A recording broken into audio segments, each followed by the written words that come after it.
session as we embark on a journey of thought, dialogue, and collaboration around education, research, and innovation. The International Conference on Navigating Complexity, Fostering Holistic Development, and Environmental Sustainability, a multidisciplinary approach to the 21st century challenges, organized by the Department of Development Studies and Journalism and Mass Communication of Vivekananda Global University, Jaipur, in collaboration with International Council for Education Research and Training, ICERT. Let us take a moment to honor the tradition and invoke the blessings of Ma Saraswati for a successful academic gathering. To formally begin, I would like to introduce the key themes of the conference. The conference is a multidisciplinary approach that covers a wide range of the theoretical and empirical research in the fields of arts, culture, humanities, science, law, management, social sciences, technology, health engineering, mass media, journalism, school education, higher education, economics, language, and commerce. For the inaugural session, we now have the honor of inviting Professor Andy Mathur, President of Vivekananda Global University, Jaipur. Professor Mathur has been a visionary leader and an academic stalwart. He has 45 plus years of teaching experience, having a PhD in economics. He has authored 27 books and supervised 36 PhDs. He is well known for his soft skills training and consultancy. He has received the APJ Award, Sarvapalli Dr. Radhakrishna Award, and many more aligned. We look forward to his words for insightful and encouragement. Sir,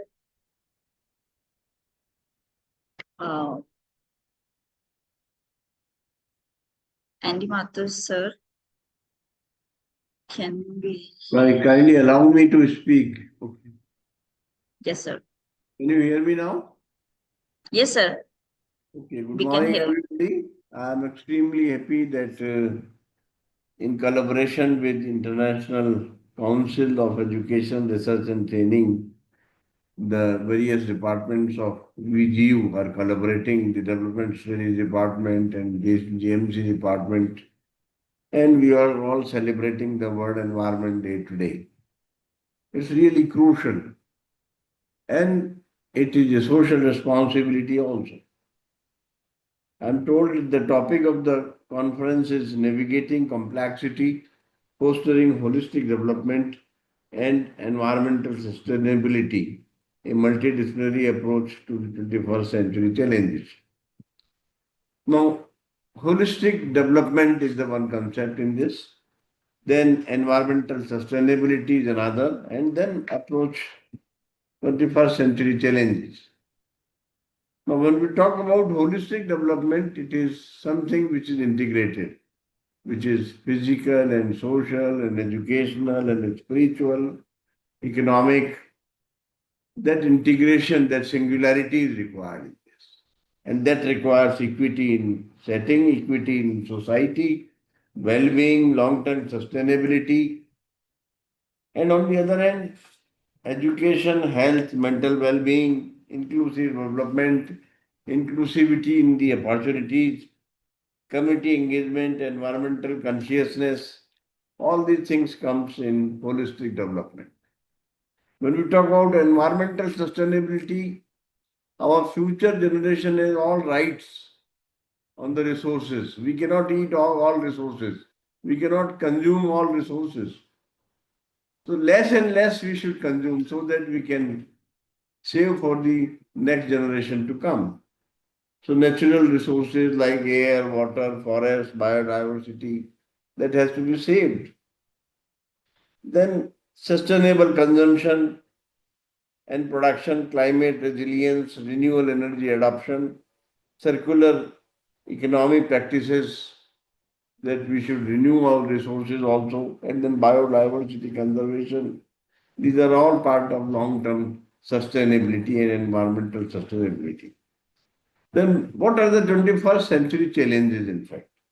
The challenges relate to climate change, sea level is rising, there is collapse and depletion of the resources. So these are the challenges. Then unsustainable resource consumption is a challenge. Then we are going on consuming things unnecessarily. There is overconsumption of the things.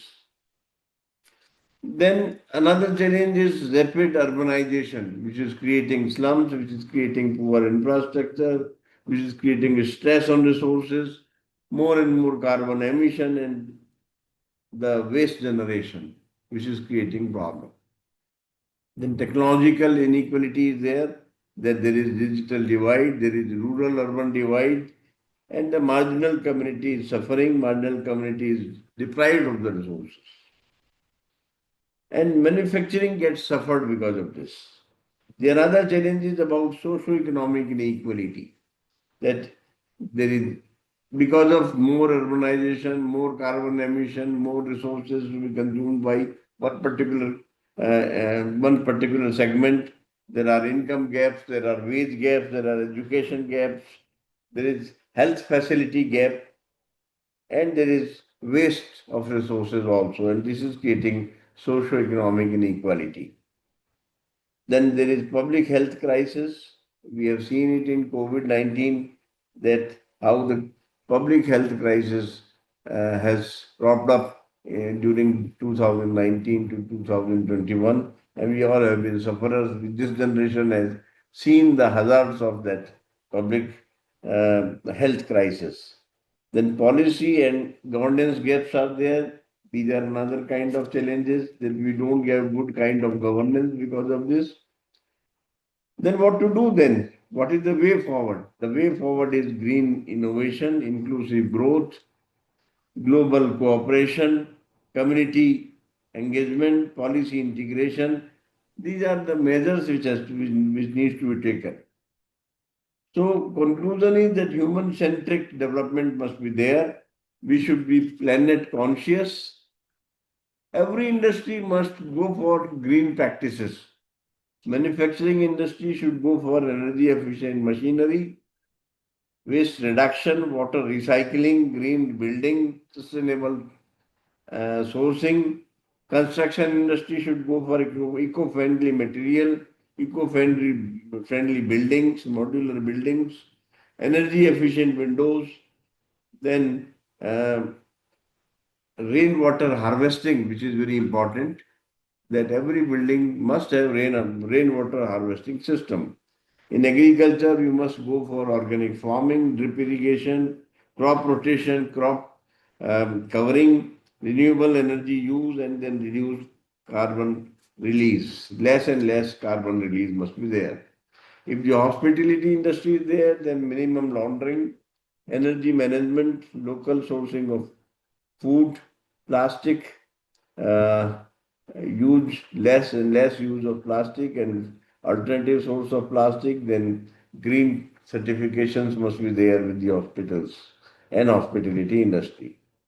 In the retail sector, the sustainable packaging must be there, energy efficient stores must be there, eco-labeled products, revenue logistics and reverse logistics must be there, and then digital receipts, so that less paper is used.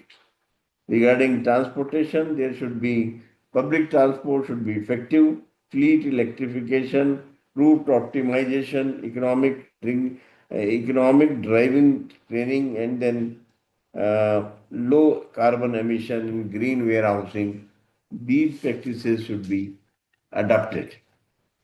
Regarding IT and data sector, the cloud computing, energy efficient services, e-waste recycling should be tried. In fashion industry and textile industry, eco-friendly fabrics, closed loop production, waterless dyeing, ethical labor practices, and slow fashion, not fast fashion, should be adopted. In food and beverage industries, local materials should be used, composing food waste, and then eco-friendly packaging, water conservation, ethical ingredients, they should be tried in these industries. So what to do? Travel less, use items wisely, purchase and buy locally products, eat carefully, eliminate electricity waste, cycle for local, install for solar plant, invisible garbage. We have seen it that there is garbage which is visible and invisible. So what to do? Recognize climate urgency. Finite consumption should be there. Don't go for unlimited consumption. Every consumption is carbon emission. So less consumption must be there. Then climate correction should be done.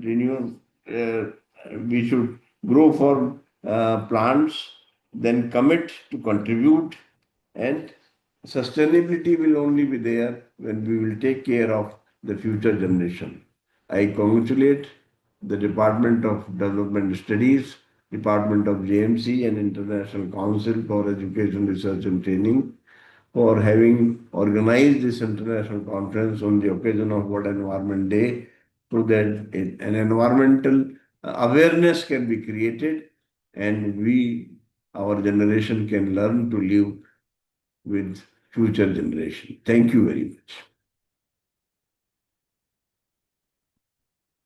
Thank you so much, sir, for your insightful words. We are privileged to have you in this conversation.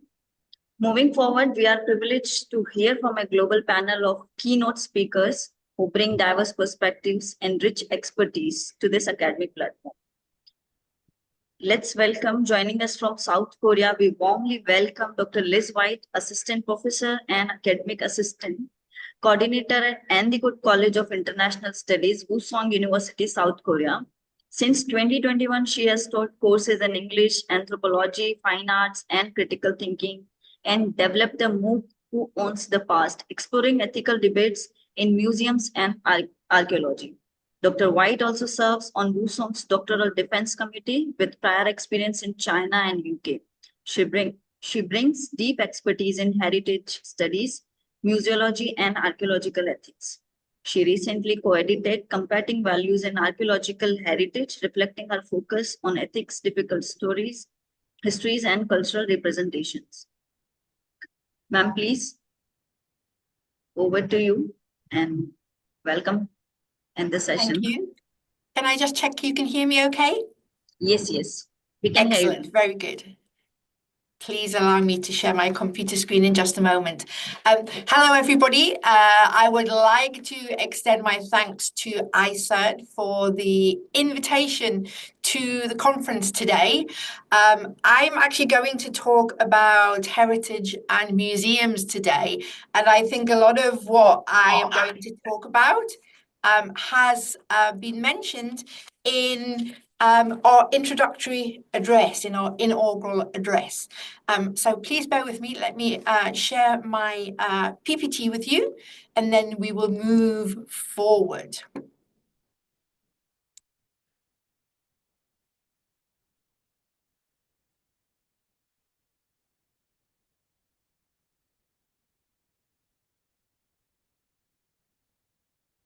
Okay. So I think that starting with the idea of culture and heritage is a very good way to introduce us to some of the things that we're talking about today. So the title, the complexity, the development, and the sustainability, these are all things that heritage and museums all over the world are grappling with at the moment. So I'm going to talk about current challenges today, and I'm going to talk about 6 different kinds of challenges that we have in museums and heritage at the moment. Some of them are relatively new, and some of these challenges have been around for a while, but they are unresolved challenges.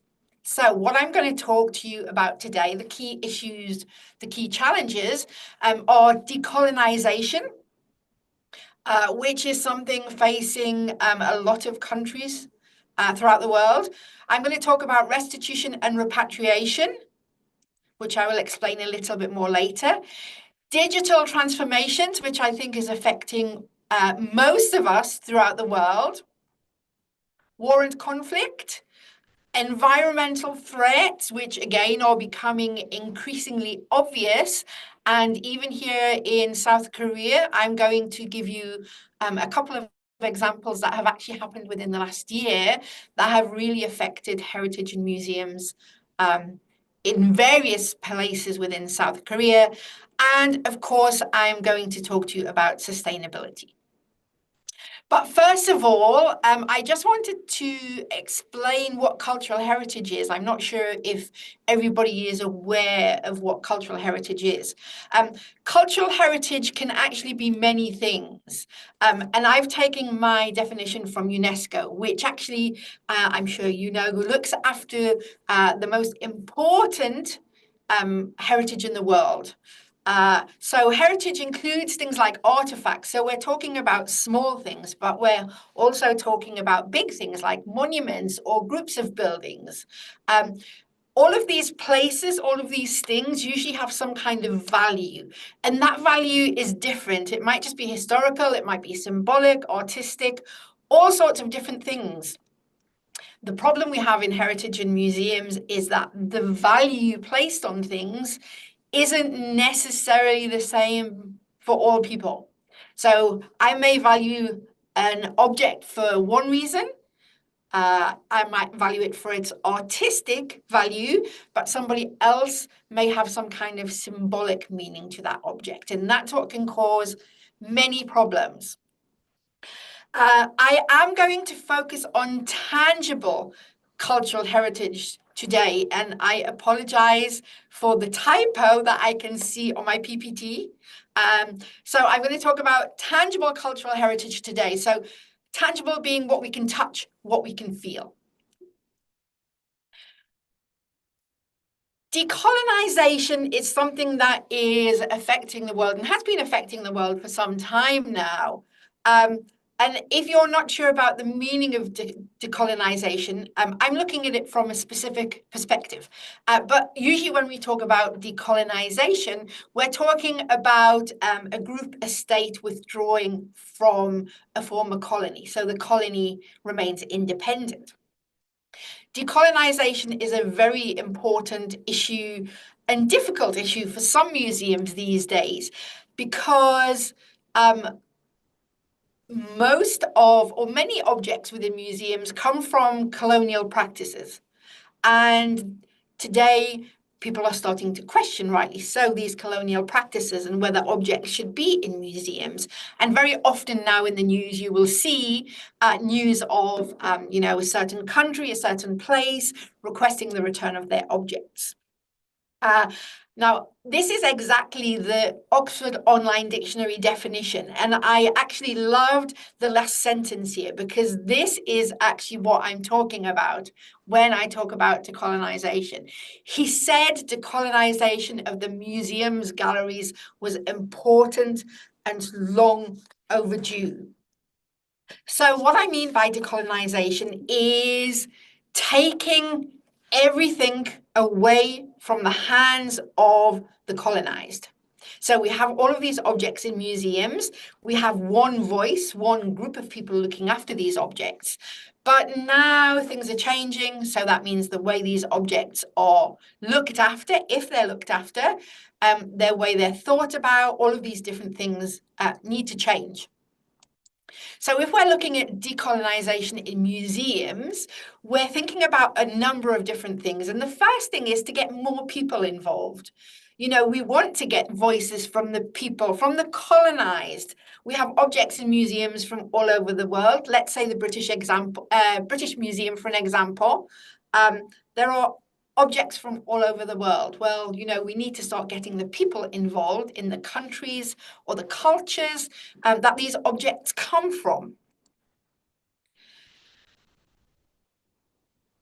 But museums, amongst other things, have to address the narratives, the stories that are being told about these objects. So how they got into the museum. Also, redistributing the authority within the museum. So usually, or in the past, museums have had sole authority over the objects in their collections. And many museums still do. For instance, the British Museum still hold all of their objects within their collection. They are legally bound. The objects are or theirs, they can't release them without further laws. But many museums are actually getting communities involved now. So when you get communities involved with objects and displays, you're redistributing the authority. You also need to think about the key figures that are associated with colonialism. If you read about them, or if you've read about them in the past, often we just hear things, they were a great explorer, they were a wonderful man. But actually, if you read into these things, you realize that's not the whole story. And there are other things that we need to think about. And also to bring people from outside of the museum. So they're not just halls to see objects. They are places where people can go and be involved. They can be empowered. You can get communities or peoples involved that would not usually be involved with museums. I wanted to give you actually a positive example. Unfortunately, the news I'm hearing at the moment is quite negative about decolonization, especially in terms of the British Museum. I think they really are keen to keep control of their objects. But one place where there is a much more positive story we will come to very, very shortly. But I want to briefly look at repatriation and restitution first. Repatriation is a phrase we use in museums when we are talking about the return of human remains from a museum. So colonial practices and practices from different periods of time a few hundred years ago meant that human remains were collected from many different museums.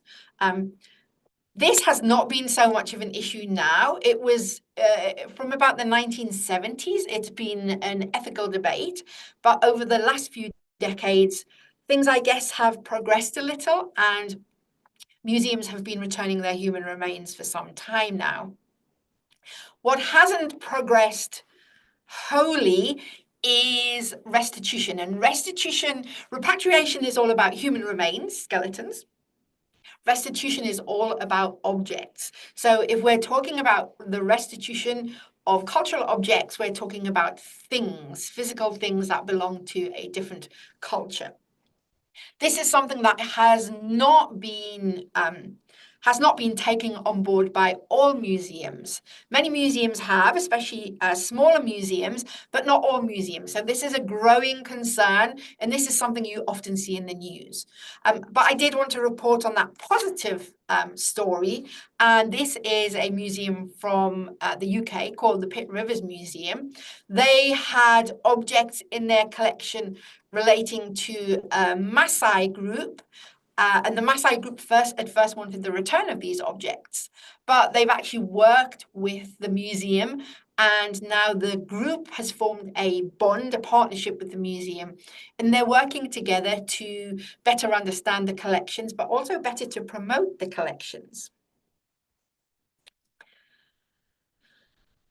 One of the major issues that we suffer from at the moment in heritage in museums is conflict and instability. So conflict and war, I guess, is mostly the issue that I'm talking about today.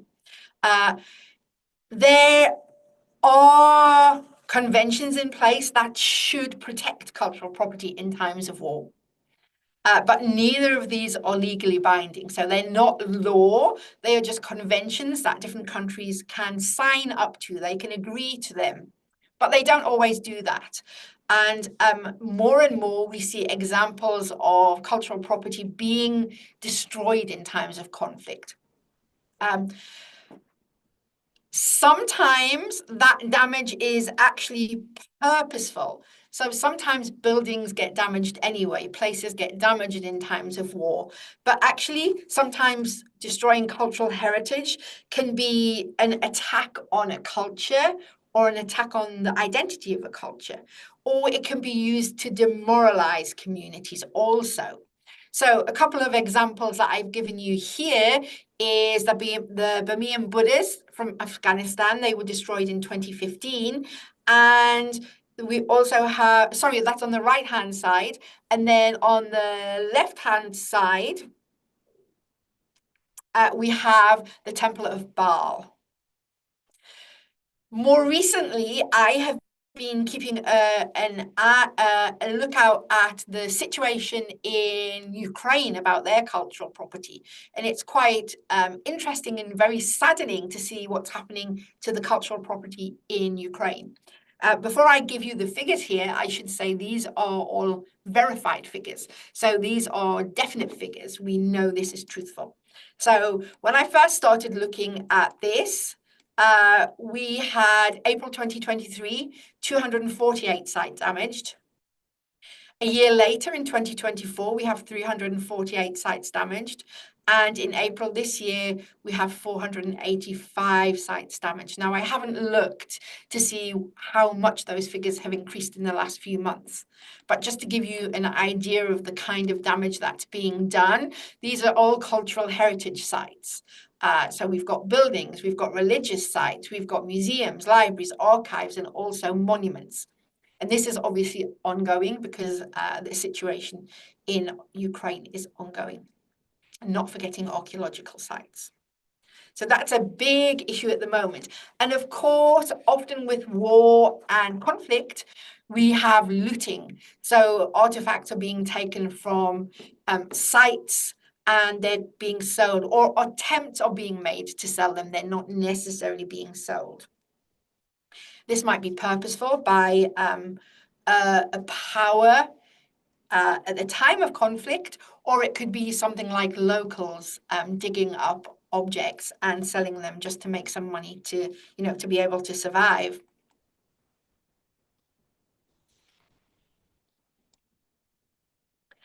Digital transformations, I think, is more relevant for all of us. It's actually quite a difficult topic for museums, though.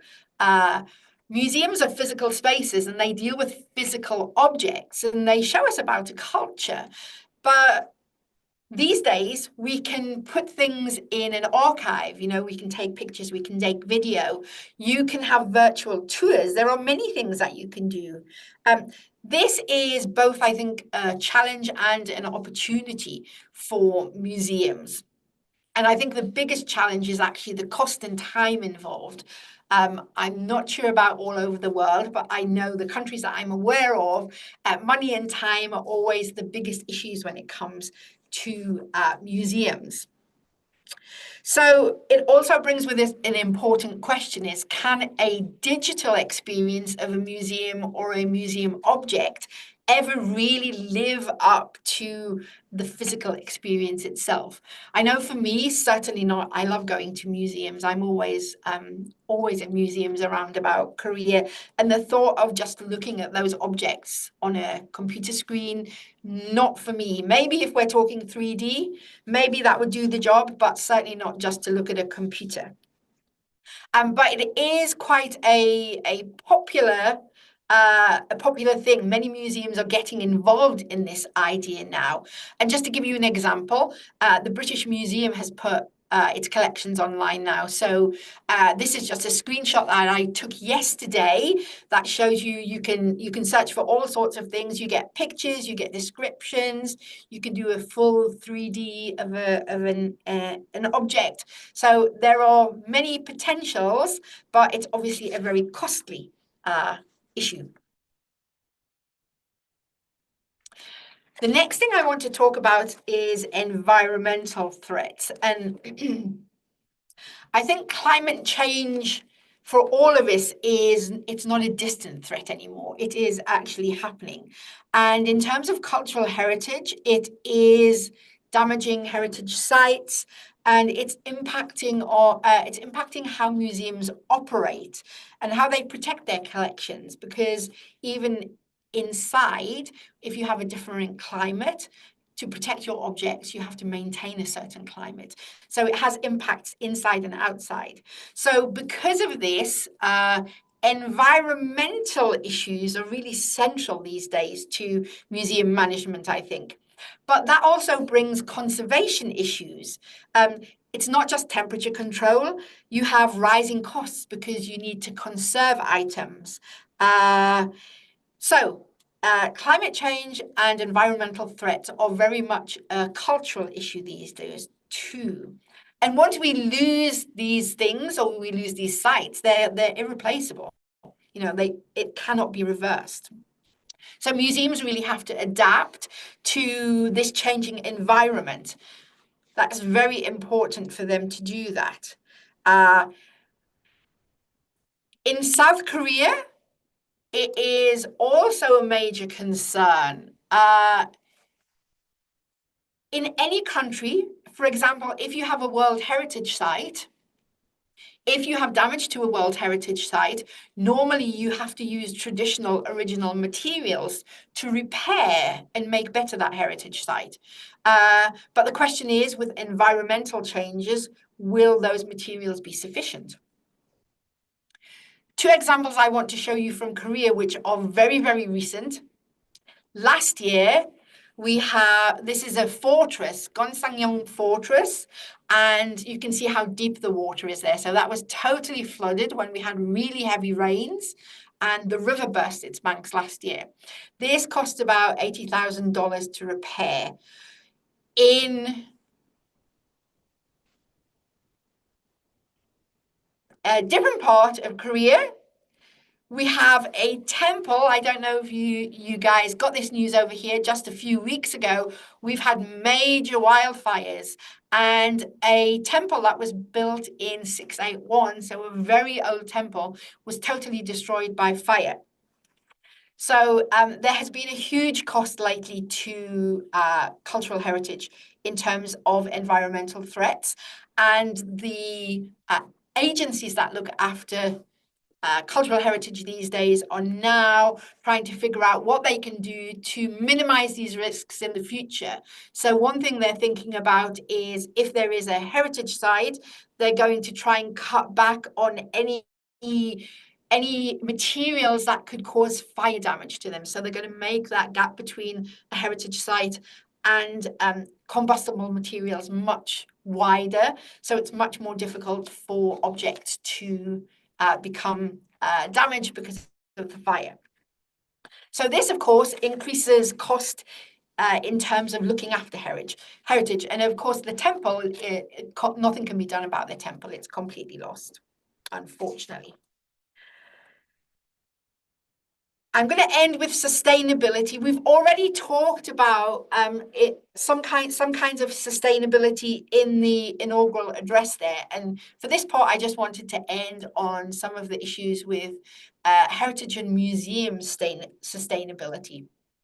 So this doesn't just relate to environmental sustainability at all. This actually relates to two things, and that's specifically to economic sustainability and to social sustainability. Really, since COVID, I think in 2021, museums saw a huge dip in numbers, obviously, because people weren't going out. And in many places, those numbers haven't got back up. So museums are trying to diversify their revenue streams. So they're not just admitting people to the museum now. They're relying on shops. They're relying on museums and cafes. They're hiring out their space for weddings and parties and other things. And they're relying on things like merchandising, so selling things, or sponsorship.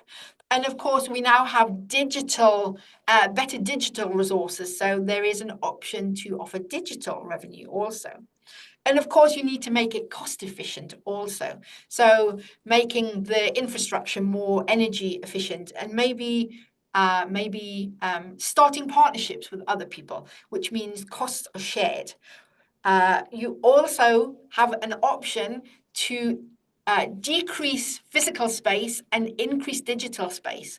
But that in itself is an issue and has costs involved with it.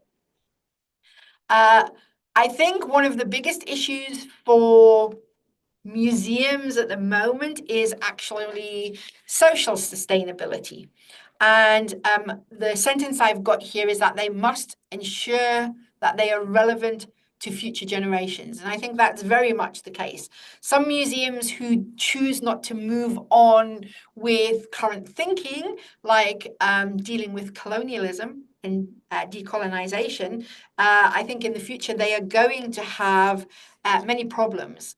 Museums need to engage the communities that they have around them as much as they can, whether it's with projects or volunteering, I don't know, projects with universities, getting kids in, going out to places, but really they really need to do something to make sure they're sustainable in the future. The final question I want to think about is, does cultural heritage really matter? And I wonder what you think about that. For me, absolutely yes. Cultural heritage does matter very much. For me, cultural heritage is memory, it's identity, it's education, it's economy, because you have lots of tourists coming in. And it's also diplomacy. Now, you might be a little bit confused with this diplomacy thing I've put on the end. And I just wanted to show you an example of this. When I first came to Korea, I came across this. Oh, give me just a second, sorry. There you go. When I first came to South Korea, I came across this and was very surprised to see it. This is actually part of the Berlin Wall from Germany in Daejeon, where I live. And when I investigated this, I found, because it doesn't have a plaque, it does not tell you here why it's there. So I was very confused. When I investigated this, I found out that this was actually a diplomatic gift from Germany. And then I got thinking about why it's a diplomatic gift from Germany. But actually, Germany, many years ago, had an East Germany and a West Germany that was divided by a wall, this wall. This wall came down, but in Korea, and this wall was up because of a communism democratic division. In this country, we have a similar thing going on. You have North Korea, which is communist, and you have South Korea, which is democratic. And you don't have a physical division. Well, you have the 38th parallel, but you don't have a wall. So in many ways, the situation in Germany relates to the situation still here in Korea. So then it becomes a totally understandable diplomatic gift. So I just wanted to leave you with that. And my last comments: why are heritage and museums important? They're part of our culture. They help us understand the past and understand our traditions. But not only do they help us understand our own culture, they are helping us understand who we are, and they're helping us understand other cultures, as well as bringing people and cultures together.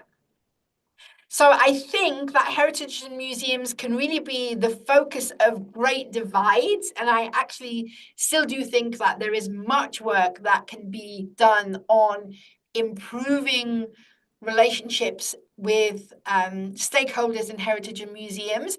But I think for that to happen, we need a dialogue to take place. In the inaugural address, we heard the word cooperation, and I think that cooperation is required in heritage and museums, but a very serious one that encourages openness and understanding and empathy and some real commitment to change rather than just lip service. Thank you very much.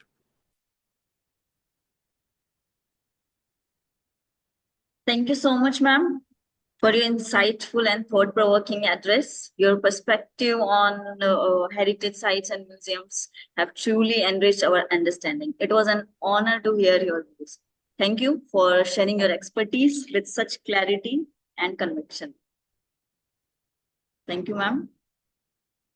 Next, I would like to welcome Dr. Manisha D., Executive Director of the Professional Development Division at ICERT USA. Dr. Manisha is currently serving ICERT as Executive Director, Professional Development Division. She holds a BA Vocational, MA English, B.Ed, C.TED, PET, NET, Technical Writing, and PhD in English. She has 17 plus years of experience in teaching English as a subject and a language. She has worked as a technical writer. She also worked as an skills and personality development trainer at a professional level in In her present job, besides academics, actively involved in training on personality development, soft skills, and interview skills. She has a member of various professional bodies and has been honored with several prestigious awards. Ma'am, please come in. Thank you very much for that lovely introduction. It's so much.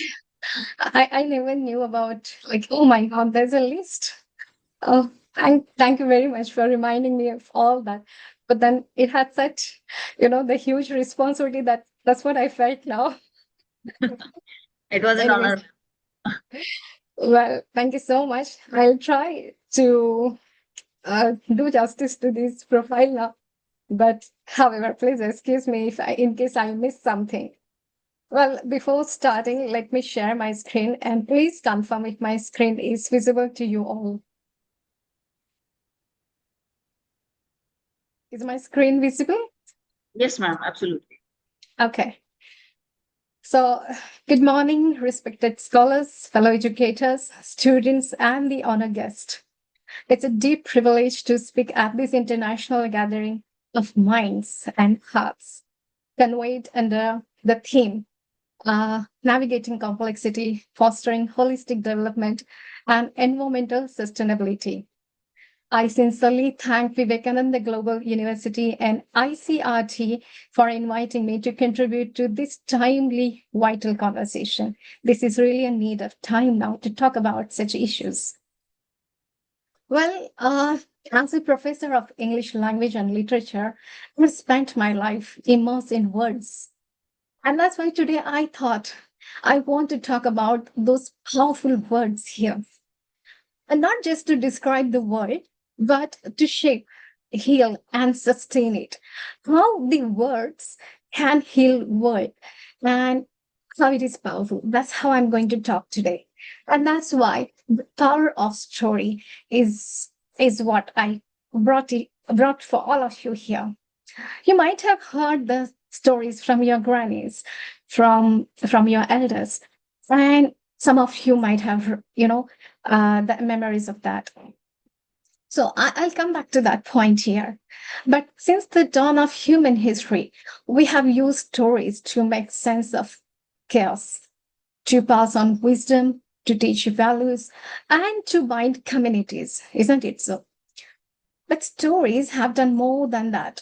They have helped us understand our relationships to nature. Now, what kind of relationship we have with nature, everybody knows about that. I should not talk about it separately. Think of the great Indian epics. We do have like Mahabharata and Ramayana. Those who are not from the Indian origin here, for them, let me remind there are the sacred songs of the indigenous communities across continents. Even you can think of that. And what do you feel? What do you think? It's not the stories of the human lives. You do see that, there would be kind of the picture, kind of the scenario of the nature, of the earth. These are not just the spiritual text, they are ecological manuals, I must say. They are encoding the principles of sustainability, restraint, and reverence for the earth. And that's why I brought you here a small story. I'm not going to talk much about the story because I don't belong to that particular myth or particular their island. But I just heard about that and I was really inspired by that story. And that's why I thought the story of the mountain and mines. That was the title I felt to give to that story. Now, what happened is in this story, this is the story of Andean highlands of Peru. And the language they had it was called as it's very difficult to pronounce. It's like Quechua. That is a Quechua speaking village. Now, that, on the earth, we do have these kinds of languages and we don't know even because, they are fading. So that Quechua speaking village, they suffered a severe drought. And and I'm not telling you it's any fiction, it's a fact. It happened a few years back, or I'm not so sure how many years back it happened. So they suffered a severe drought. And what happened? Then international aid workers arrived with lots of machineries and lots of promises but nothing worked out. No solutions were lasted. Nobody found any solution. So what happened then? One day, an elderly lady who must be of in her 80s, she came and she proposed something very much ancient. What was ancient? She definitely, when we have problems, we are very much in the modern time. When we have the problems, we always search for the modern solutions. But this lady, because I must say, she's an ancient lady. She was in her 80s. She is, experienced lady, and she preferred to have the solutions to the problem which was belonged to her time zone. And that's how she proposed something ancient for this problem as a solution. And then what she found it out? She remembered the myth of Apus. Now, what is Apus? Apus was the mountain spirits who guard the water. That was their belief in their tradition.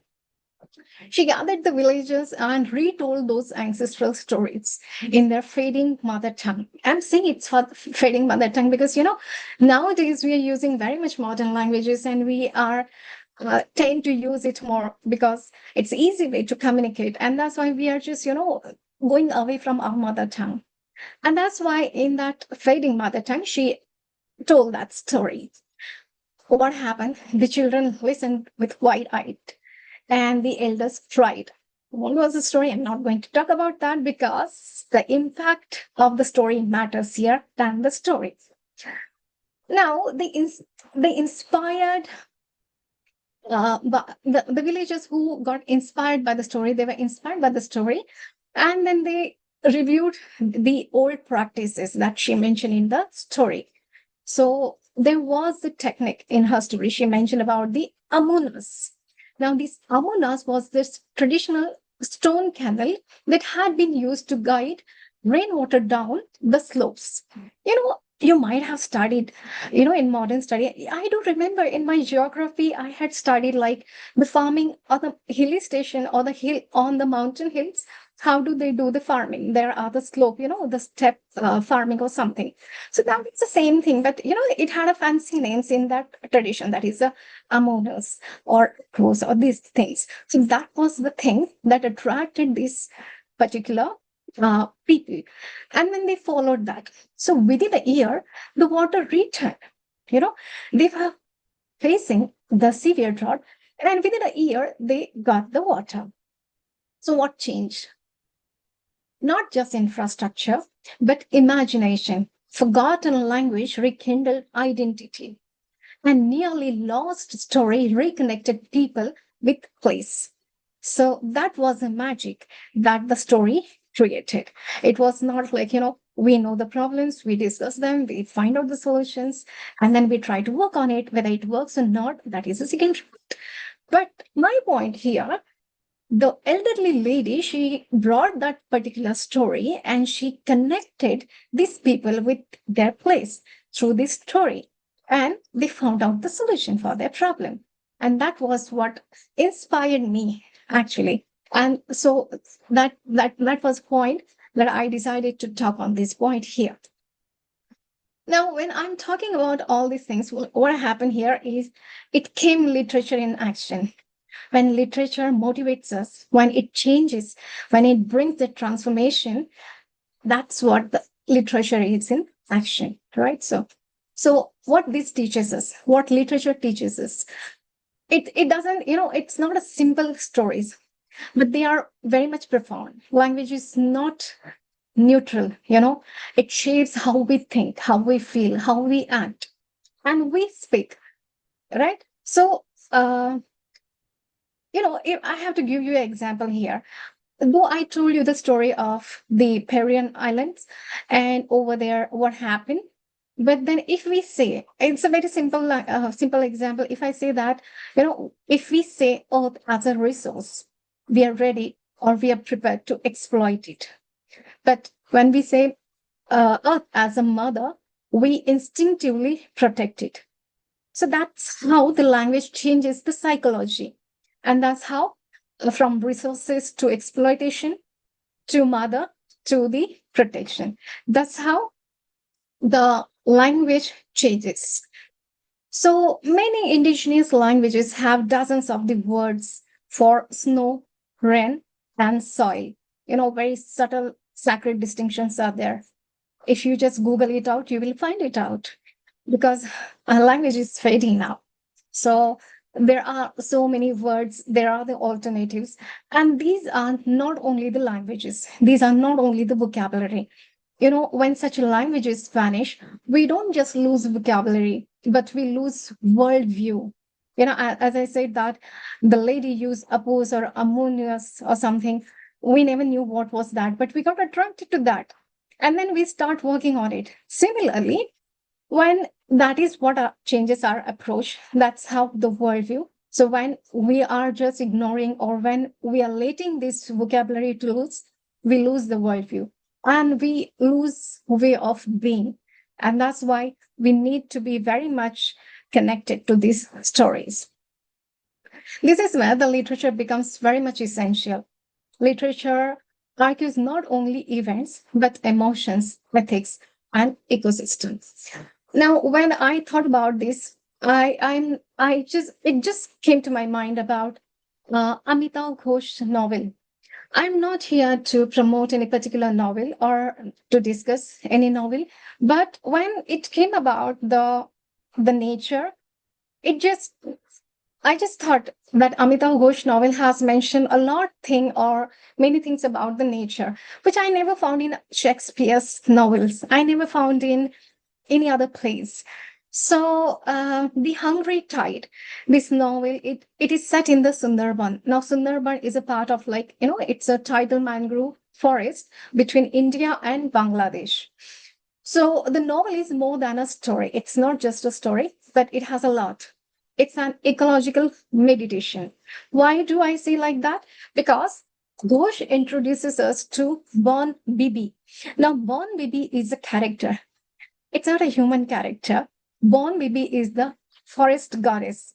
And when we talk about the god and goddess, definitely the opposite part should be there, like the demon.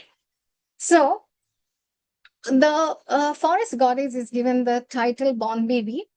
There is a tiger demon in the story that is called the Dokin Rai. Now, Dokin Rai, or the tiger demon, is representing the human greed in the story. And this is a myth of their tradition. It is still available, or it is still alive in their oral culture of the region. These stories are still there. The people still they follow it.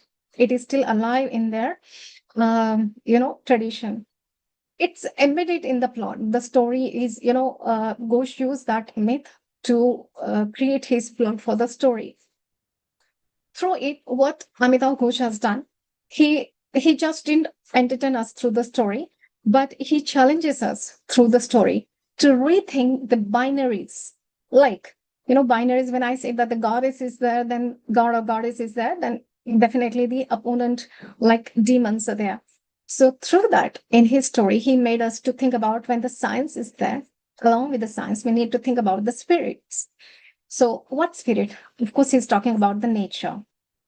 Development is there, then the ecology is also there. So these are the binary ideologies that he made us to think through the story. That is very eye-opening story. Now, this story never talks only about the life, the human life and particular character, but it's about the nature. That's why it just, I just felt to bring it here as an example. The novel makes an environment as a character, and not only as a backdrop of that. It gives the Sundarbans a voice often missing from the modern discourses. In modern discourses, we hardly find such a things. And this is the magic of literature here, I must say. It makes us feel what we cannot grasp. It turns data into drama and the climate into character. In doing so, it cultivates not just knowledge, but empathy. When we go through all those things, we live in a world, it just came to my mind. We live in a world constantly connected. As we are connected in this conference throughout, from the various places, different countries, we are connected here. And yet, increasingly, we are totally disconnected. Disconnected as in, or from We are totally disconnected from nature, from each other, from ourselves as well. So, why this happened? Why it is happening? The digital age floods us with a lot of information, but it drives up our attention, and that is the main cause here. But yet these stories persist on screens, on pages, in classroom, in whispers as well. And through that somewhere we get to know the essence of it. Also, I would like to say that in an age of climate crisis and the cultural fragments, stories are our lifeline. They not only bind the local to global, but they give the reason to live for, the past to future, the head to heart. So that is a connection we find through these stories.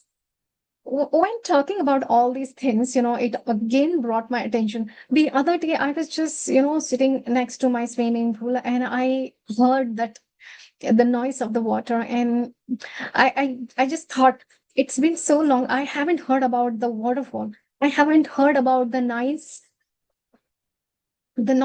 which are very much natural. So, the absence of the natural sounds leads to a phenomena called soundscape degradation, and that's very serious. It contributes to the ecological illiteracy. This disconnect from the environment silences vital ecosystems, and that hampers our awareness. So that's why, though we are connected and still we are disconnected. We are connected one way, but we are disconnected from the nature. So, if we just go further, I would like to say that the stories that sustain across the globe, we are witnessing a renaissance of the eco literature. I don't know how many you guys are from the literature background, but those who are from the different languages, they are following particular literature. They'll come to know that there are very much active writers who are contributing very sincerely to the eco literature. They're writing about the spiritual poetry. Their indigenous storytelling is going on. There is a climate theater. So many things are happening, and those things are done by only very few people, very few writers and the activists. And that's how that is. These are not just mere aesthetic moments. Actually, they are the survival strategies. And I think we should all look into that. That is the need of time. When such a stories are generated, when such a literature is written, we must read them. We must teach them. Above all, we must leave them. As I said, that we are very much modern. We are forgetting all our past. We are living behind our mother tongue. When in the name of modernity, we are rejecting our belief system, our traditions, cultures, and whatnot. So I guess it's a time that we should reconnect ourselves to all that culture, because that culture is connecting us to the nature. And so that's a time now. For the sustainability, it is not just a matter of policy, it's a matter of perception. And perception is shaped by language, by metaphor, by myth, by stories, right? And therefore, as an educator, as a scholar, as a storyteller, not only me, we all are the custodians of this living text. So let us curate our syllabi that include not only Shakespeare and Tagore, but also Amitav Ghosh and Vandana Shiva. I'm not let me clear, I'm not promoting particular writers or particular literature pieces, but it's my humble request for the time, for the generation, that they should focus on such a writings that is very much connected to our nature and the environment. And these are the writers I found that they are writing on that, and that's why I use their names. So with this, let us listen to the forest, not just as a scientist, but as a reader. Let us encourage our students to write stories, not just of dystopia or but it has to be about the restoration and resilience. So write down something which is very important, speak something that is important, read something that is important. Because, at the end, the future is not simply a destination, it's a narrative, one that we must co author with compassion. We are standing at a threshold, not just of the climate change, but of thought change. And if stories have shaped civilizations, they can reshape them still. So let us tell our stories very much wisely. Let us teach with clarity, speak with conviction, and act with purpose. Let us not merely study the world, but let us help heal it. And that is what I feel is an important message I can give through this conference to all of you. And with this, I rest my keynote address and leave my thoughts to your wise decision. Thank you very much for inviting me for this conference and having me over here. Thanks a lot. Thank you so much, ma'am. I don't know about other people, but being a literature student, I truly connect with your views and perspectives. I really enjoyed your session, being with Amitav Ghosh stories or other stories you mentioned in that. I truly enjoyed that, I mean to say. Thank you And very much. yes, ma'am.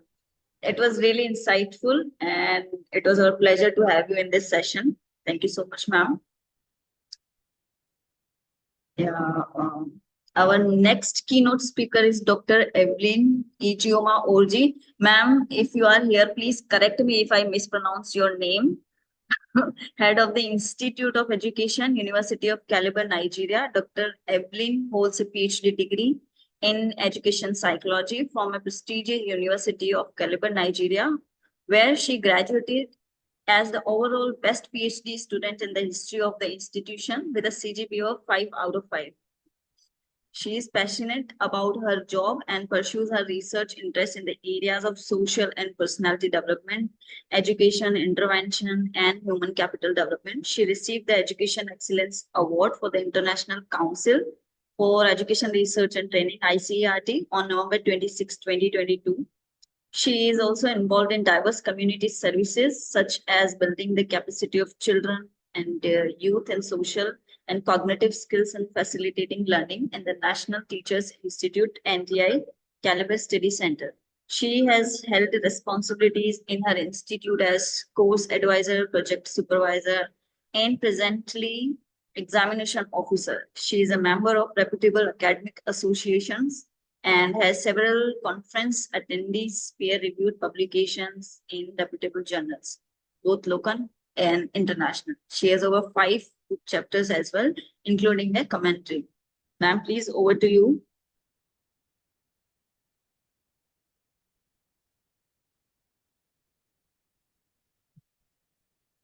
Ma'am,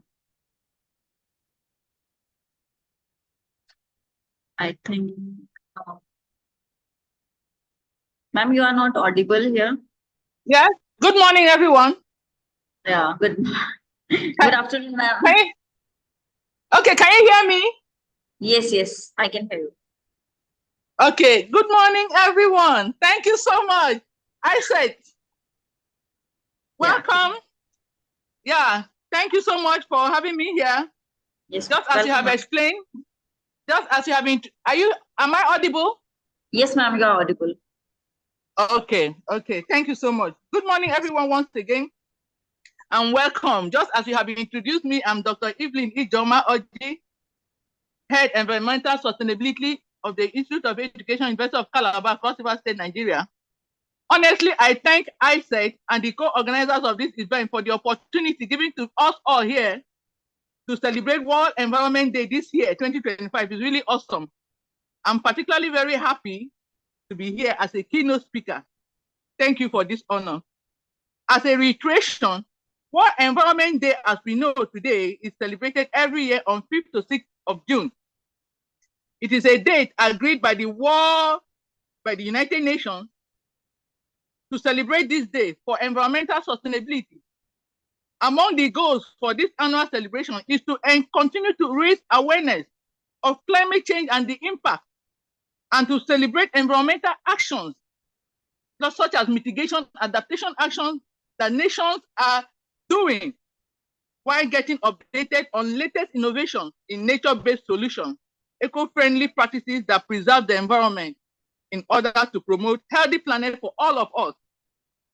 In fact, this year's campaign is celebrated with a theme, Ending Plastic Pollution Globally.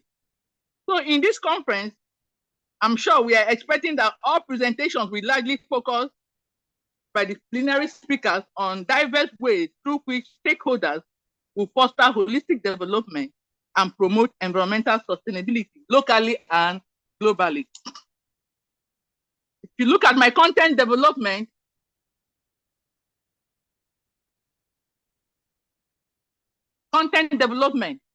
I have my introduction. Under the introduction, I have United Nations Guide, the Paris Agreement, the Global Diversity Framework, and the Sustainable Development Goals. I have conceptual review on holistic development and environmental sustainability. I also underpin this presentation with a theoretical review on social cognitive theory of Albert Bandura. I also presented here 21st century environmental challenges and discussion on one of them, which is climate change and its impact. Furthermore, I looked at agricultural waste management as a sustainable practice. Also look at eco-friendly business, entrepreneurship, sustainable practice of green financing as practices, sustainable practices that can foster holistic development and environmental sustainability. I concluded and presented a way forward. Now, by way of introduction, there are so many challenges faced by the global village in this 21st century.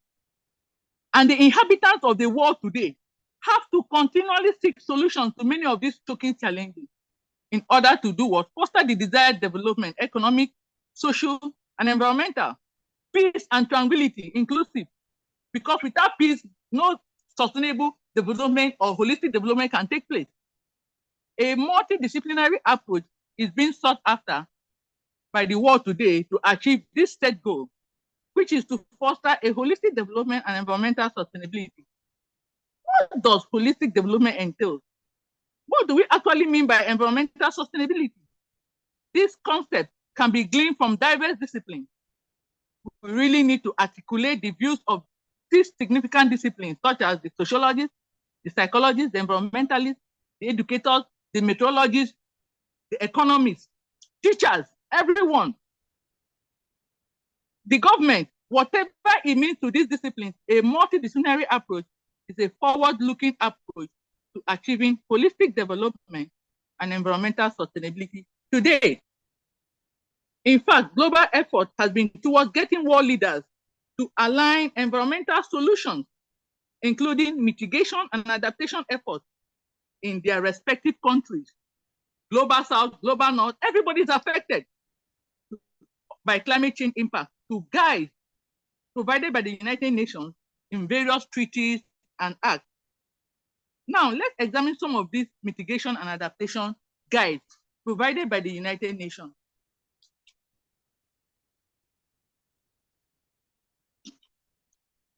As you can see there, we have the first there, Paris Agreement, the Paris Agreement 215. This is climate goals and national adaptation plan. In fact, every country was mandated to develop a national development adaptation plan. The Paris Agreement shows countries' climate targets and measures to be adopted and how to actualize them. So as part of national development strategies, countries are to develop their own specific national adaptation plan to suit their environmental conditions, to suit their climatic conditions. Because some countries are more arid, more temperate, more colder, and all that. So everybody should be able to adapt their national plans in alignment with Paris Agreement in order to foster the desired holistic development and environmental sustainability. Also, another treaty by the United Nations is this REDD Clause, which is reducing emissions from deforestation and forest degradation. Each member country agrees to contribute to mitigation efforts by reducing greenhouse gas emissions through slowing, halting, and reversing forest loss, degradation, increasing removal of greenhouse gas emissions from the earth's surface through the conservation, management, and expansion of forests. Because forest development is a major carbon sink.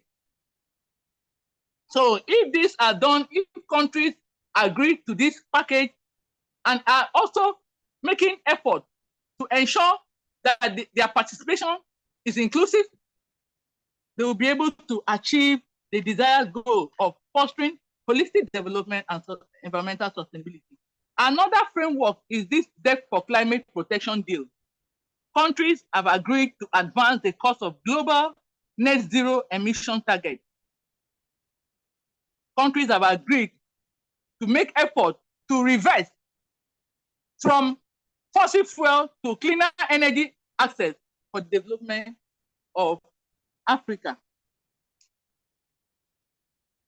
Another part we are looking at here is the Global Plastic Pollution Treaty.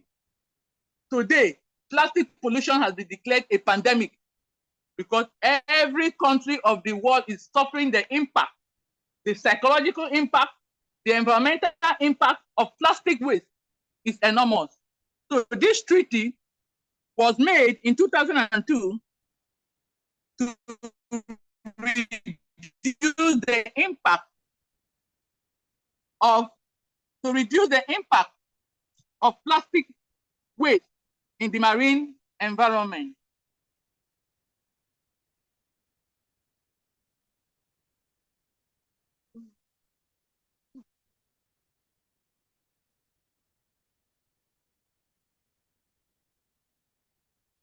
Then we look at the Sustainable Development Goals.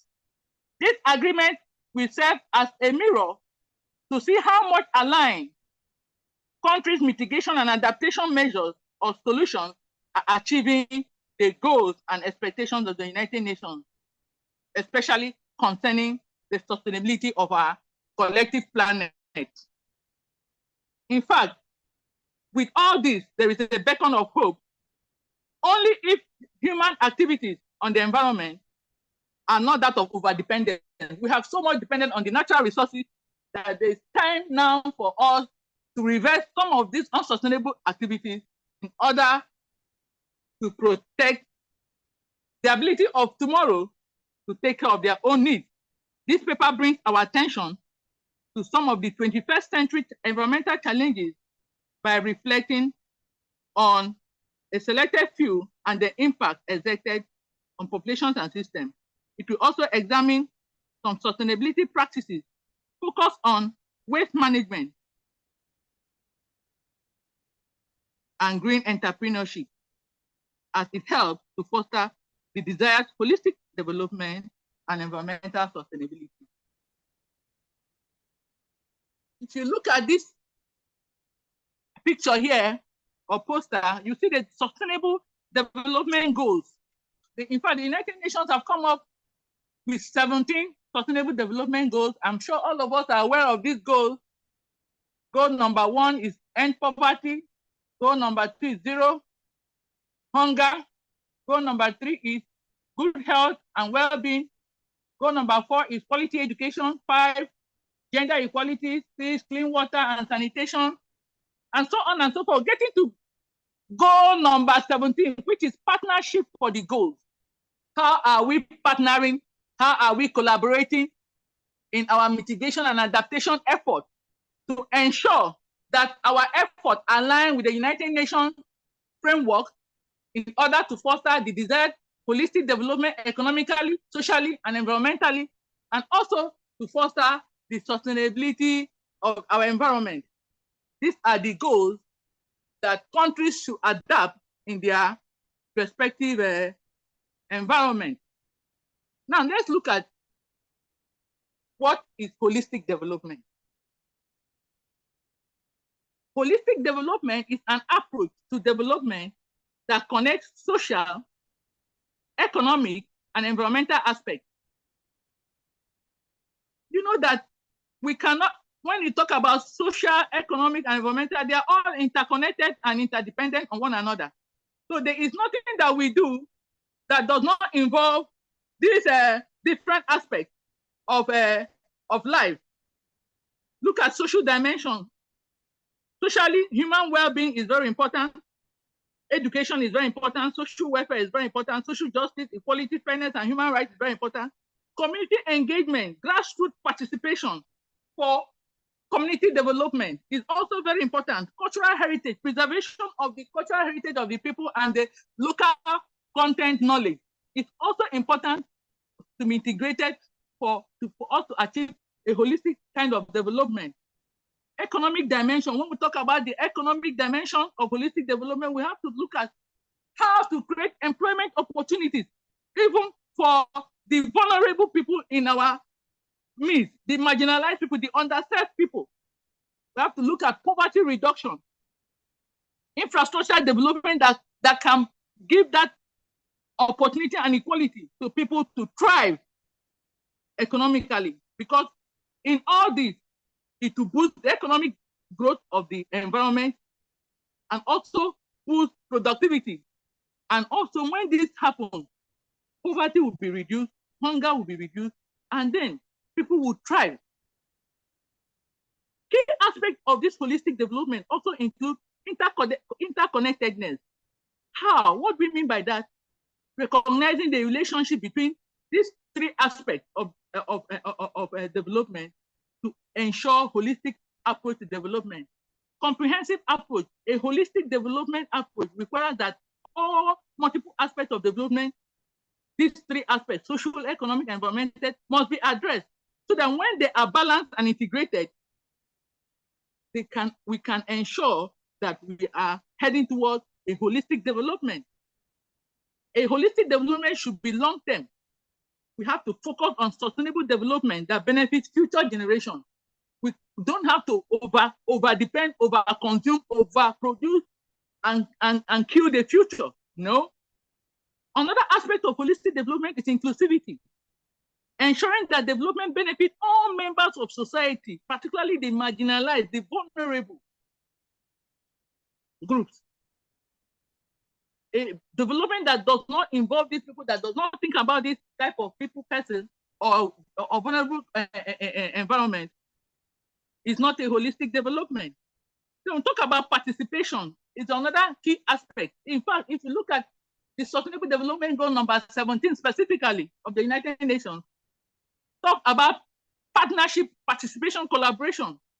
It has to be involving, encouraging active participation of stakeholders in the development process, top-bottom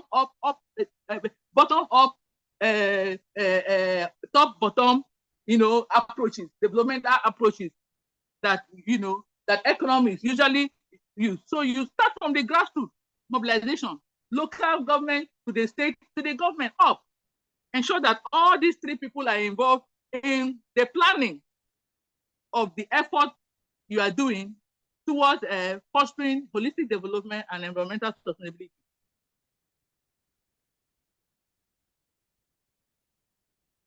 What do we mean by environmental sustainability? Environmental sustainability refers to the ability to maintain or support a process without depleting natural resources, without harming the environment, or compromising the ability of future generations to meet their own needs. Also, the key aspect of this environmental sustainability include conservation, protecting and preserving natural resources, such as water, air, and land. It also has to do with renewable resources. When we talk about renewable, replaceable resources, using renewable energy sources like solar, water, wind, to reduce dependence on non-renewable resources such as fossil fuels. Also consider waste reduction. This involves minimizing waste and promoting recycling, reusing, and sustainable consumption. We look at ecosystem service, maintaining and restoring ecosystem services such as pollination, pest control, and climate regulation so that we continue to have food. We continue to agricultural production depends on this natural system. Even if now that we have what we call sustainable agricultural practices. But naturally, we have to maintain the natural cycle of events by our sustainable consumption. Climate change mitigation. Climate change mitigation involves reducing greenhouse gases emissions. These greenhouse gases we are talking about, carbon dioxide and methane gases. These are major pollutants. So we need to adapt to the impact of this climate change through mitigation and adaptation measures. Now, for this paper presentation, which I'm doing on this keynote, I try to underpin it with this theory, the social cognitive theory of boundary. I find this theory very significant and relevant to this my topic because it has to do with fostering holistic development and environmental sustainability. And all this basically depends on our attitudes, our behavior, what we do in our community, what we do in our home, what we do as a nation. This theory explains that people, population systems are self-regulating. People are proactive, people are self-reflective, people are self-organizing, and they have the power to influence their own actions to produce desired consequences. In essence, individuals can make use of their cognitive processes as a point of reference to be what? Climate change sensitive, climate change responsive, climate change conservative. People can use their cognitive processes to create wealth. They can use their cognitive processes to conserve the environment through sustainable practices. These are things that people should be conscious about.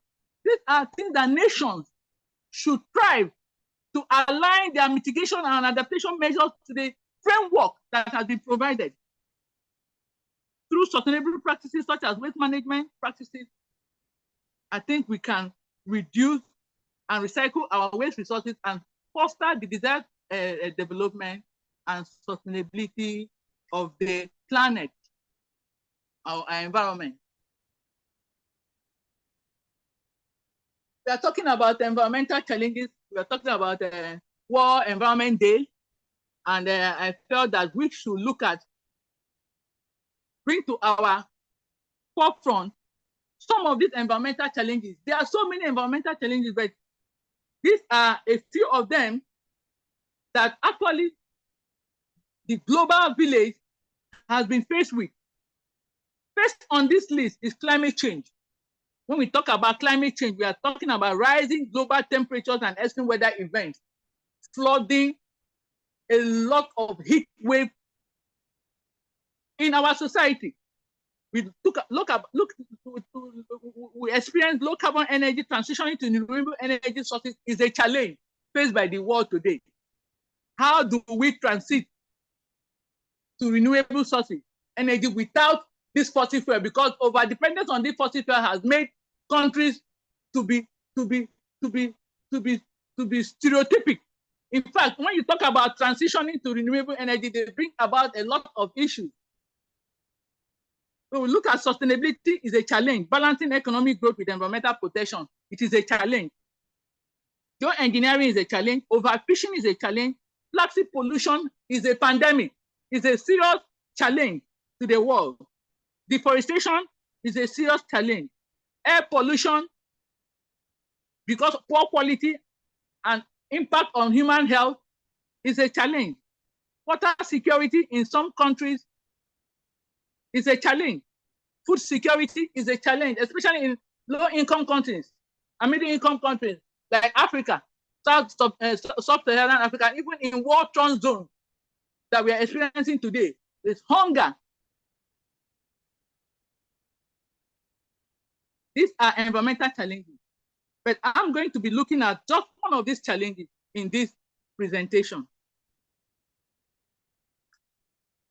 Taking climate change as one major 21st century environmental challenge, the impact of climate change and extreme temperatures on human assets and systems has been unprecedented and extremely worrisome. Meteorological evidence has revealed a substantial change in weather patterns and climatic conditions with related changes in the ocean, land surfaces, ice sheets, and warming of the planet. In addition, meteorological records project that human activities of development, our consumption and production patterns, they are major factors exacerbating these natural changes. They need to be addressed globally. Otherwise, this sustainable development effort we are talking about, preserving the future, will be far seen. So a holistic way to address these challenges is through global partnership and collaboration. Therefore, attention and collective action are urgently required because continuous damages to vulnerable groups across the globe are debilitating and could impact huge economic, social, and environmental losses to our world. Because what affects you there in the global north also affects us here in the global south. It's a cyclic event. The air we breathe circulates. So all our actions should be to foster the desired holistic development and environmental sustainability. Climate change, the impact of climate change has caused a lot of damage globally. A few of these has been captured here. Try to capture a few of these here. Some instances of climate change. You know, when we talk about climate change, we are talking about rise in global temperature. When temperature rises, of course, the sea gets warmer, the land gets warmer, a lot of heat. Just as we experience in the United States and Europe, according to the World Meteorological Organization report, that over 1,672 climate-related and weather-related disasters in the past 50 years have taken place in those nations. And it has resulted to over 476 billion US dollars in economic damages. This is astronomical. In fact, there is need for us to reverse our unsustainable practices, because if we continue like this, rise in global temperature will consume all of us. Another issue of climate change is increased carbon dioxide emissions. This condition of loading the air with carbon dioxide, methane gases, and other pollutants give extra load to oceans. It makes it harder for the ocean's natural ability to clean itself. And so because of this increased CO2, methane gases, and other gaseous pollutants in the air and the seawater are getting more acidic. And when seawater gets more acidic, of course, the shellfish, the marine life will be undermined. And then the oceans are starved of oxygen. And most of this marine life depends on oxygen. How will they survive? How long can they survive if these actions are not reversed now? We look at sea level rise, ocean temperature rise, melting ice. Sea level rise, ocean temperature, all of them are resulting from melting ice sheets, melting glaciers. They are all resulting from the natural expansion of water as water is warming. All these are driven by what? Burning of fossil fuel, which is the major factor that introduces these gaseous pollutants to the environment. There is need to reverse all these actions if we want to have a holistic development, if we want to sustain the environment. Another issue that climate change brings is ocean acidification. When the oceans are acidic, of course, you know what acidic condition does? It tears, it destroys. marine life will be jeopardized. Other climate change indicators are extreme weather events like heat wave, wildfires, and flooding. These issues have caused different kinds of havoc to different environments in different climates. A single event of heat wave, 3 June, August of 2003 or so, kills many people in Europe and Russia. In Nigeria here, we experienced a lot of flooding events that swept up homes, made people homeless, induced so much trauma. People were displaced from their home suddenly. These are extreme weather events, what they could cause. And what do we do as partners in mitigation and adaptation? Is to make sure every country contributes, make effort to ensuring that this thing we are talking about, reversing our unsustainable action, will be able to preserve and sustain the environment. If we do all this land degradation matter, land restoration, plastic pollution, all this will be a thing of the past.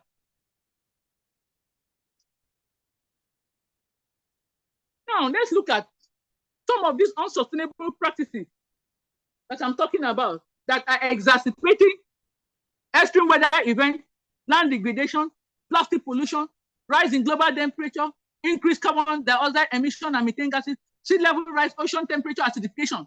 What are these unsustainable practices that are exacerbating this issue in our environment? One, burning fossil fuels to generate power, electricity, and heat. All of us here in our home cities, we cannot do without power. Even as we are in this conference, we are using power and electricity and heat. Which form are we generating it from? Are we generating from fossil fuel, or are we using solar?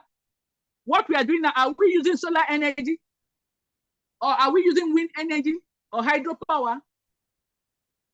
Many nations depend on fossil fuel. So burning fossil fuel is one of the factors that exacerbate this climatic event.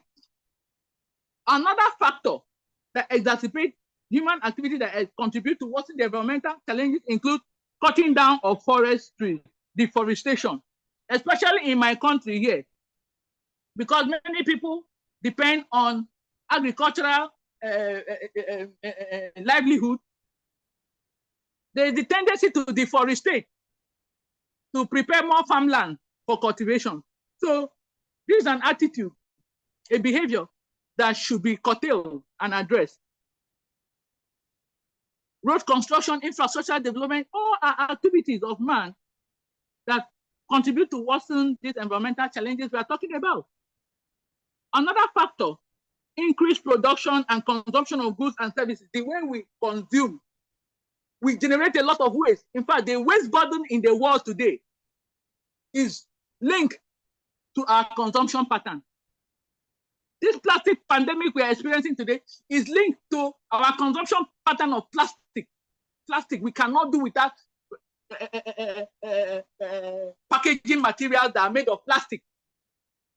Why don't we revert to paper materials that we know that are degradable?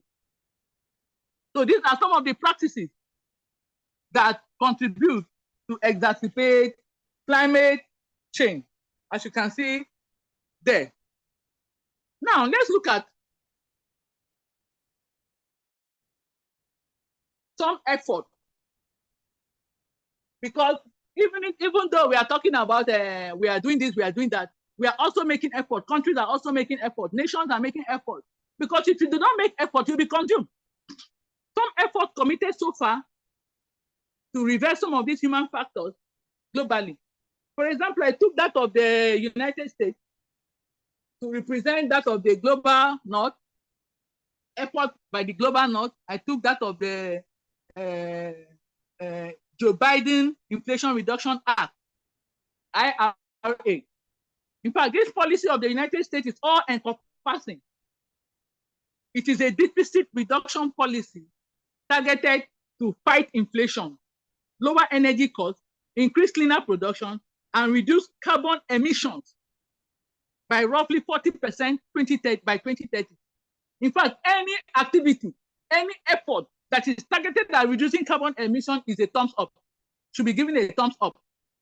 So also it is to allow Medicare to negotiate drug prices and cap out of pocket costs to $2,000. In fact, it's looking at the vulnerable group, the underserved group. This climate change policy is definitely meant to enhance resilience among vulnerable groups and the well-being of Americans in general. So other countries can also buy into this Inflation Reduction Act, aligning it with the United Nations framework to see how it can help towards fostering holistic development and environmental sustainability. Now, looking at the global south, I'm taking Nigeria's effort as example. These are some of our efforts in Nigeria to demonstrated in the following commitments. One, in reducing emissions from deforestation and forest degradation, REDD+ framework. Just as I said earlier, the REDD+ framework encourages developing countries like ours to contribute to climate mitigation efforts by reducing greenhouse gas emissions through slowing, halting, and reversing forest loss degradation. Also increasing removal of greenhouse gas emissions from the Earth's atmosphere through the conservation, management, and expansion of forests. In fact, records show that Nigeria is a lower contributor. In fact, we don't even contribute much to this global emission challenge. Then look at nationally determined contribution or intended nationally determined contribution for the period of 2015 to 2030. This nationally determined contribution is a climate action plan targeted to cut emissions and adapt to climate impact. Each party to the Paris Agreement is required to establish a national development contribution, a national determined contribution plan, and update it every 5 years.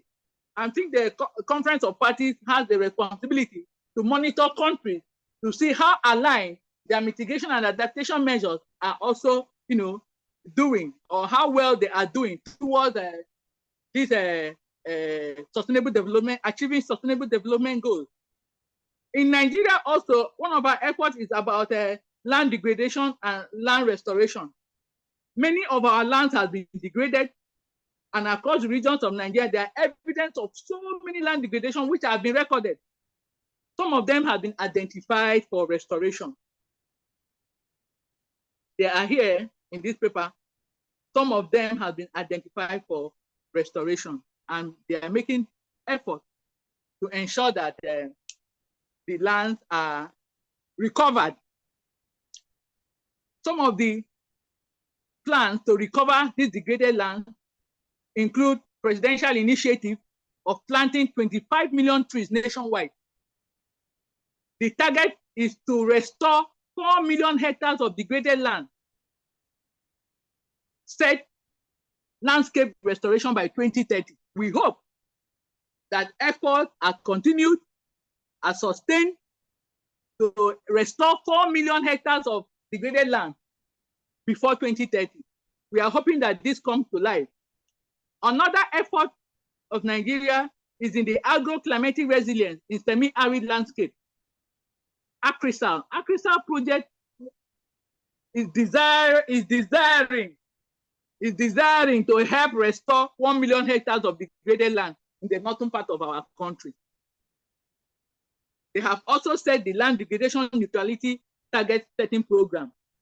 And this program, this is a partnership initiative implemented by the Secretariat and the Global Mechanism, supported by European Space Agency, Food and Agriculture Organization of the United Nations. In fact, I've even benefited from the Food and Agriculture Organization of the United Nations. My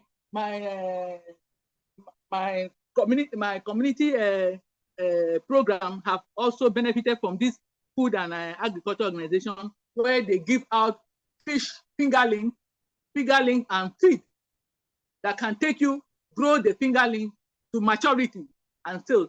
They have a kind of poverty alleviation and helping people to develop their interest for agricultural entrepreneurship.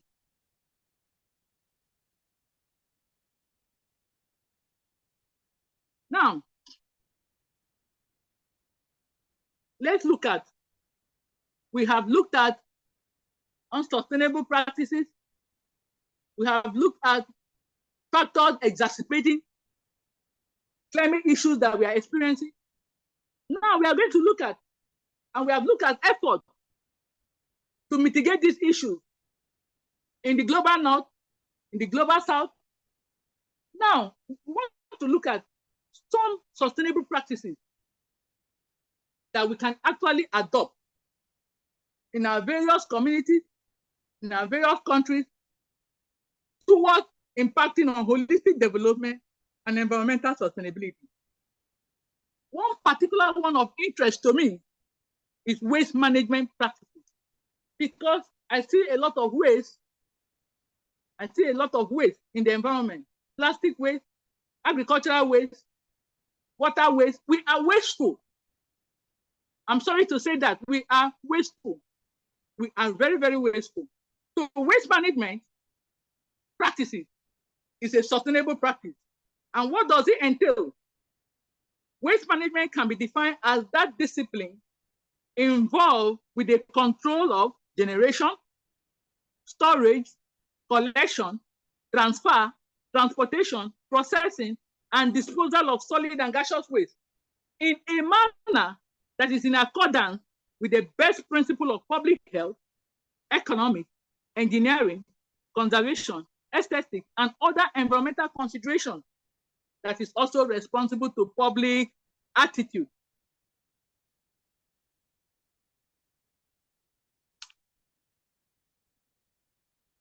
Agricultural waste management is one aspect of waste management practice that I find that people should go into. I'm taking an example from in my country here, especially in my state here, Cross River State where I live. We are agrarian community. We produce so many cash crops, such as oil palm, cocoa, banana. As you can see in that table, we are producers of so many cash crops in Cross River State. We produce oil palm, we produce cocoa, we produce banana, we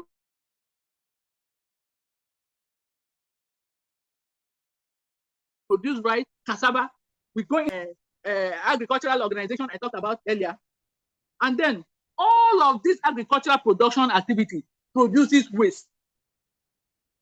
A lot of waste is left in the bush, in the farm. Especially I find interesting banana waste. I find that banana stem can be converted to materials, cellulose material, that can be used for water treatment, that can be used for making of plates, can be used for making of thread, can be used for making of clothes. I saw it demonstrated in one African country, how banana stem can be converted to useful material. So waste management is a potential area to leverage if societies must sustain current livelihoods and open up entrepreneurial opportunities inherent in waste resources. Livelihoods of population, communities, and societies can be made more sustainable by leveraging economic opportunities in waste management, including the benefits to sustainability of the environment. Using agricultural waste management, for example, societies can foster holistic development and environmental sustainability by their investment in transforming the agri-waste generated within their livelihood activities, especially even in their rural areas. These agricultural products, in fact, I'm advocating that government should come up with a policy that, integrates waste production, management, waste production management activities, alongside crop production. If they can establish waste management,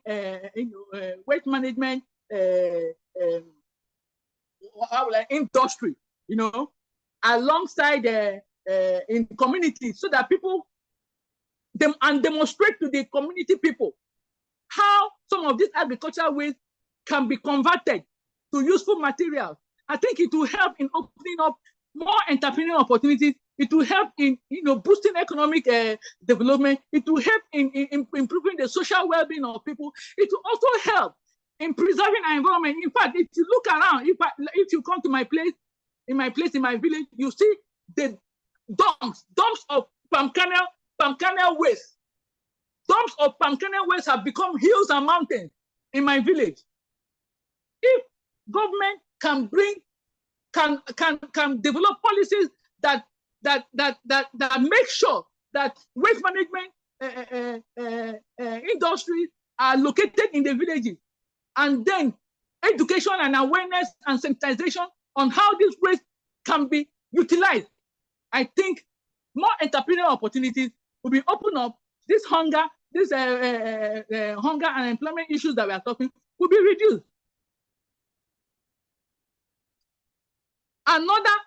Another waste management practice that we should also adopt is this plastic waste management. If you look at plastic, in fact, I was really encouraged in my country today that you hardly find plastic now littering about. We have scavengers everywhere. People have personally become scavengers, scavenging this plastic waste along the street. If you go to occasions, birthday parties, naming ceremonies, marriage ceremonies, you see people with their bags picking this plastic waste. And you go to schools today, teachers are transforming these plastic bottles to something, furniture is really, really honestly incredible and amazing. The way, the sensitization, the awareness on plastic waste management is really, developing in my country. And I know also that also developing in your country and other countries of the world. So I see that effective plastic waste management enhances sustainable practices by minimizing environmental degradation, promote resource efficiency, and encourage circular economy models of reusing, of reducing, and making use of this waste to the extent that the waste can no longer be used. So it plays a critical role in holistic development by improving public health, fostering green innovation, and creating employment opportunities for people. Moreover, effective plastic waste management is essential for achieving long-term environmental sustainability as it safeguards ecosystem, the oceans, and support climatic resilience efforts. Another sustainable practice that I also find useful for us to adopt is eco-friendly businesses, encouraging green entrepreneurship, agripreneurship, enviropreneurship, whatever you call it, is to ensure that greenhouse gas emission is reduced to the minimum towards achieving net zero and also transiting to the green economy with so much desire. Let's look at what does it entail. Green entrepreneurship will lead to self-employment, self-reliance, employment for others, poverty reduction, and a pathway towards achieving green transition. This is further underscored with a fact from the following authors: Richard et al. 2021 and Abraham et al. 2019, that there is an enormous amount of waste being generated in our society today, especially from crop production activities. Therefore, it is of great urgency to provide the people and communities with adequate information. Without information, our people perish. To direct investment towards collective action that articulate agri-waste management practices. This action is expedient to support existing livelihood, poverty reduction measures, including new job creation for the unemployed. Waste is wealth. Therefore, supporting actions for articulated waste management practices is something synonymous to providing a community with actions for articulated waste management practices. Source of drinking water. When you talk about waste, it's like when you say, let's articulate waste and manage it so that we'll create employment. It is like an environment that has been lacking drinking water for long, and you now come and sink a borehole. I mean, people will be joyous, people will emotionally, psychological, people will be happier. So establishing agri-waste management alongside crop production activities is what I'm advocating, and I think is a potential means or alternative for alternative livelihood, and also support environment preservation. If you look at what I have designed there, I have a design there on my green entrepreneurship for climate change mitigation and adaptation. We see that we have 3 dimensions there. Greening as a green entrepreneurship aspect. We have green technology as a green entrepreneurship. We have green entrepreneurship proper. Under greening, for example, you see that greening, planting of trees, maintaining lawns, maintaining green areas, maintaining green walls, all this will enhance carbon capture. All this will enhance cleaner air. All this will enhance cleaner environment, and everything is tending towards net zero emission. Study the diagram very well. If you look at green technology, making use of solar panel to generate electricity and heat for your houses, for your company, ensuring that renewable energy resources are being used, all in the effort to reduce gaseous emissions, such as carbon dioxide and methane gases that are exacerbating climate change in the world. All these aspects tend towards zero emission. All of these contribute to what? Poverty reduction. All of these contribute to environmental sustainability. All of this because of the participation that people participate in green entrepreneurship, because of the inclusiveness. All this will ensure holistic development. All this will ensure that the social, economic, and environmental aspect of our development is secured.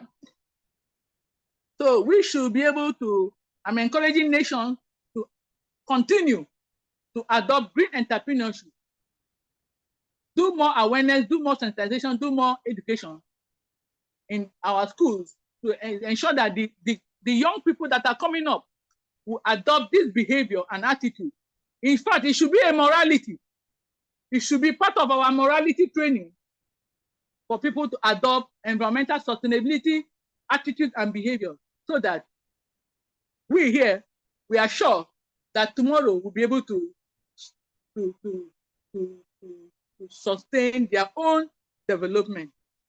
Another aspect of sustainable practice that I think that is useful, and also for the bigger giants, for the bigger countries, for the more economically, invested countries, is this green financing. Green finance. Green finance is the financing of investment that provide environmental benefits in the broader context of environmental sustainable development. That's UNEP 216. Green finance aims to support the transition to a low carbon, resource efficient, and sustainable economy by shifting the flow of capital resource towards investment that are aligned with ESG. ESG is environmental, social, and governance criteria. Green finance includes both financing for green projects, green businesses, this entrepreneurship I've mentioned about, and the development of financial products and technologies and instruments that support environmentally sustainable economic development. Any business that will introduce that will not introduce CO2 or will reduce the introduction of CO2 and methane gas in the environment should be encouraged. And this requires a lot of money. One of the main drivers of green finance is the need to shift global financial flows away from environmentally harmful activities and towards sustainable and green investment. And this green finances come in the form of green bonds, a financial instrument issued by the World Bank to support climate resilient projects, such as renewable energy and sustainable infrastructure. We need to have access to this green bond. Also, this green financing comes the way of impact investment. Investment approach prioritizing environmental and social returns alongside financial returns to support any sustainable development. These are practices that I think we should imbibe. We should imbibe green financing as a practice, green entrepreneurship as a practice, a sustainable practice, eco-friendly businesses, plastic waste management, and agricultural waste management. These are sustainable practices that actually can reduce contribution of greenhouse gases to the environment, that can reduce our impact on, increasing climate change issues in our society. What is the way forward? The way forward for us that I'm advocating is to foster behaviors, to develop, to adopt behaviors and attitudes that foster holistic development and environmental sustainability. Some of these behaviors, which I think it should be a way forward, if already we are doing this, already carrying out this behavior, already behaving this way, I think it should be sustained so that by 2050, countries will be transiting to green economy, promoting circular economy of everything we are doing, especially plastic, agricultural waste, promote circular economy, reusing, reducing, making sure that we reduce to the minimal, barest minimal waste in our society that will impact the environment negatively. We also promote sustainable practices such as green infrastructure development, urban forestry, sustainable urban planning that incorporate environmental sustainability. We also have to look at a way forward at behaviors that encourage social sustainability and environmental stewardship in our schools. Children, clubs should be developed to encourage environmental stewardship in their little corners. They say, poco a poco, a model pool becomes a river. Little effort becomes a giant effort. So we should encourage all these sustainable activities and stewardship, environmental stewardship in our community, in our nation, wherever we are. Also cultivate environmental conservation attitude and promote stewardship in our relationship, in our community, in whatever we do. We also should encourage economic sustainability through sustainable business models, green finance, countries that are more, economically stable should help other countries that are less economically stable, and they feel that those countries can contribute to carbon capture. They should finance such activities like tree planting and greenery in this country, so that also encourage green entrepreneurship, so that with the desired environmental sustainability will be achieved by the year 2030 or 2050 or thereabout. In conclusion, thank you so much for following me up to this point. In conclusion, the world needs to do more to continue to ensure equitable, efficient, and sustainable practices in production, consumption, among others. According to World Health Organization, awareness, sensitization, education remains insufficient, considering the hazardous impact that climate change may have on ecosystems. We need to do more in educating, in sensitizing, in creating the desired awareness. Therefore, to foster holistic development and environmental sustainability, stewardship focus on adopting and implementing mitigation, adaptation, nature-based solutions are second to none towards achieving this desired goal of fostering sustainable, holistic development and environmental sustainability. I leave a food for thought here for all of us, because I see that the drive for sustainability created this platform for this eco-innovations, this green consumption and green economy we are talking about, we are all advocating and driving. It is that same drive for sustainability has also called on all of us, nations, to embrace One Health. Let us have that mentality of one health, one earth, and one planetary health. That whatever affects the global north also affects the global south.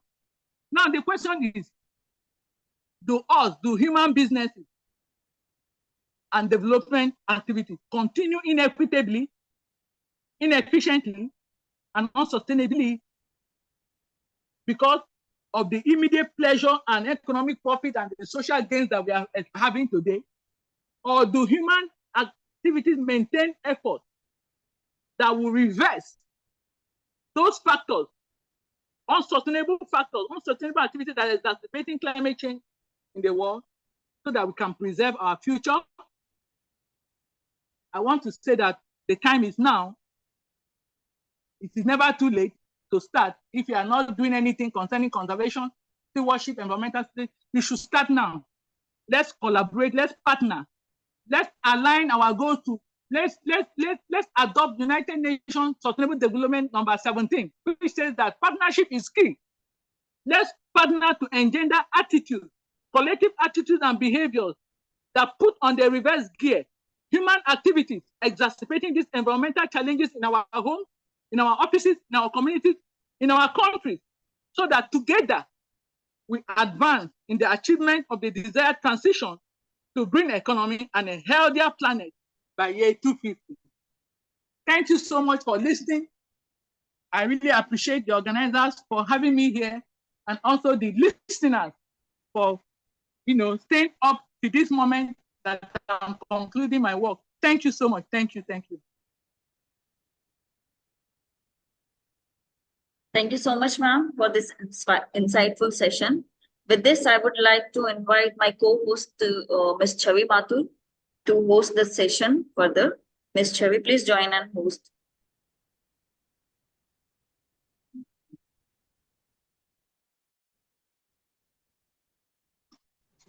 Hello? Yes, ma'am. Yes, thank you. Thank you so much, ma'am. Up next, we will. What? I didn't hear you. Sorry, ma'am.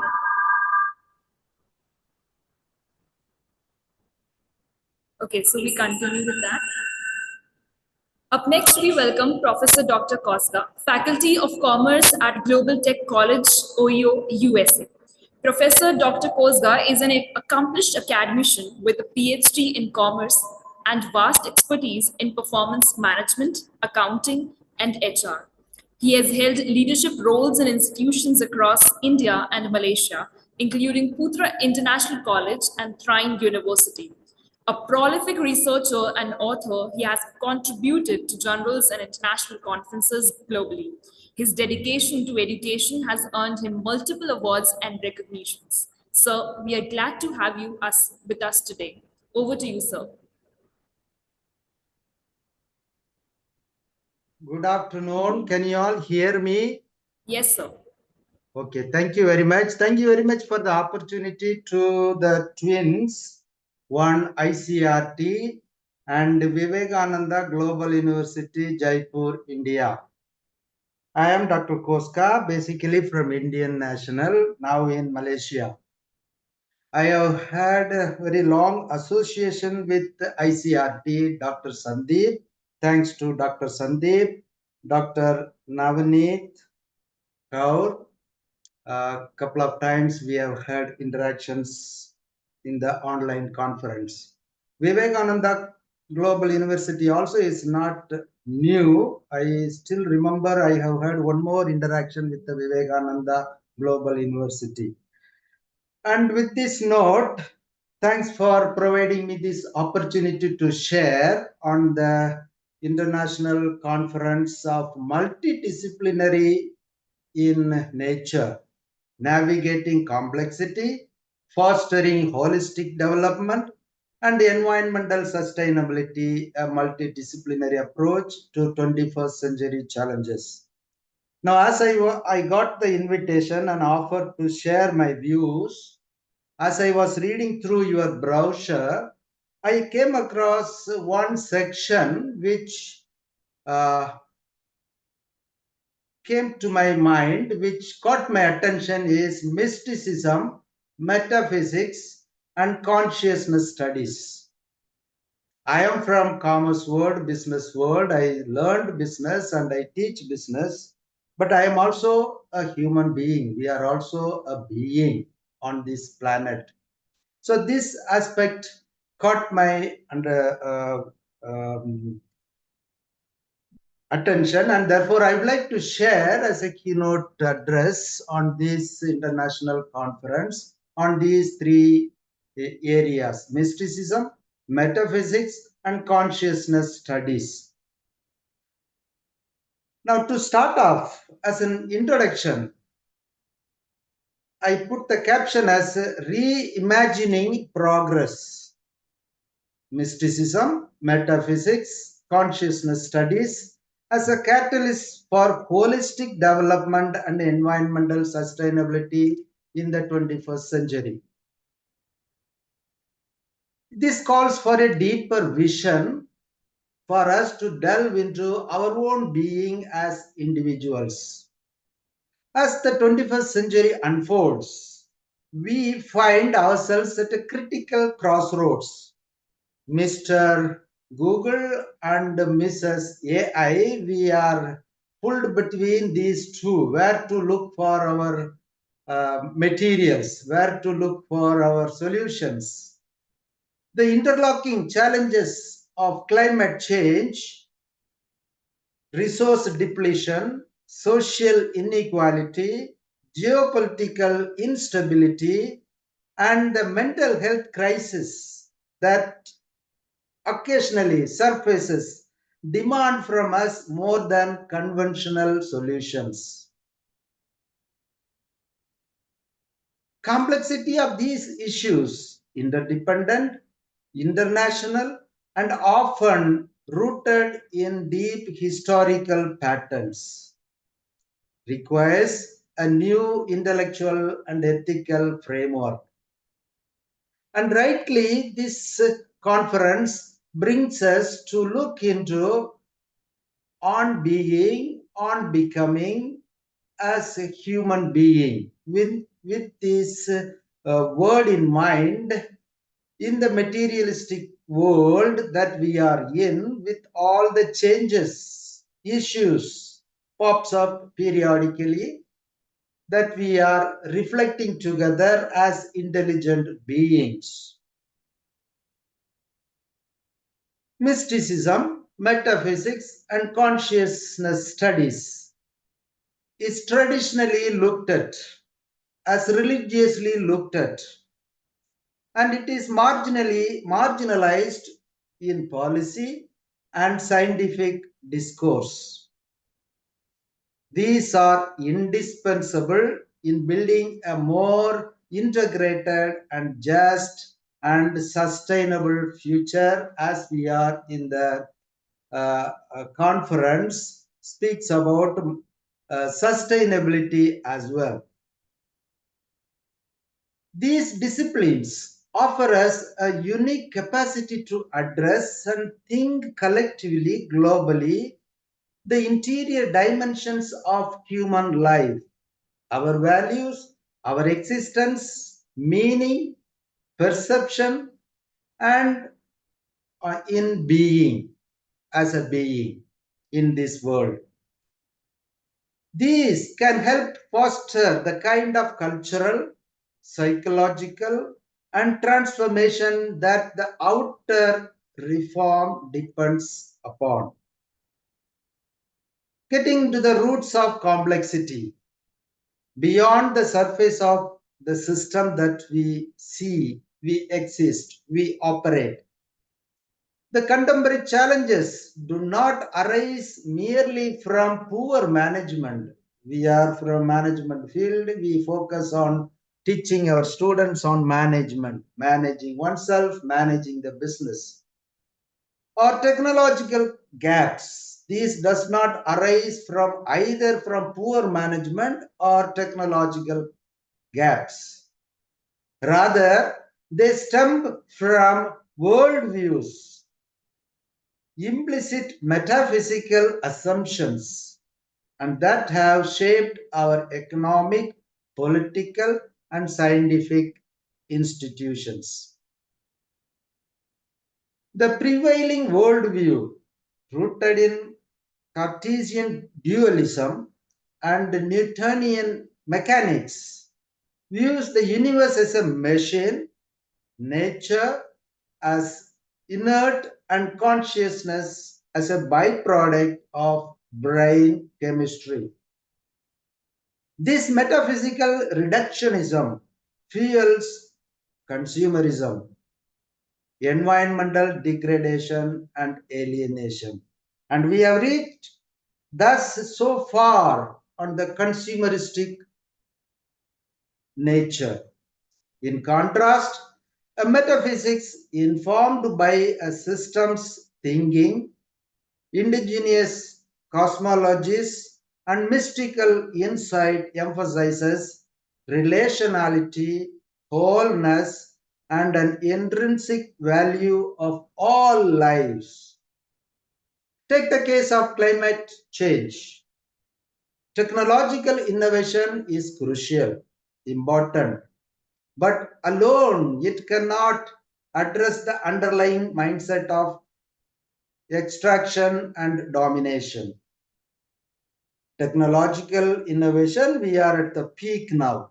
We are worried about AI, ChatGPT, what comes next. Years back, we were worried about the Internet of Things. What next? We must ask the metaphysical questions. What is the earth? What it means to me, to us collectively? Is it a lifeless ball of matter or a living being? As you and me are a living being. Who are we in relation to it? What is the interconnection between us and the earth?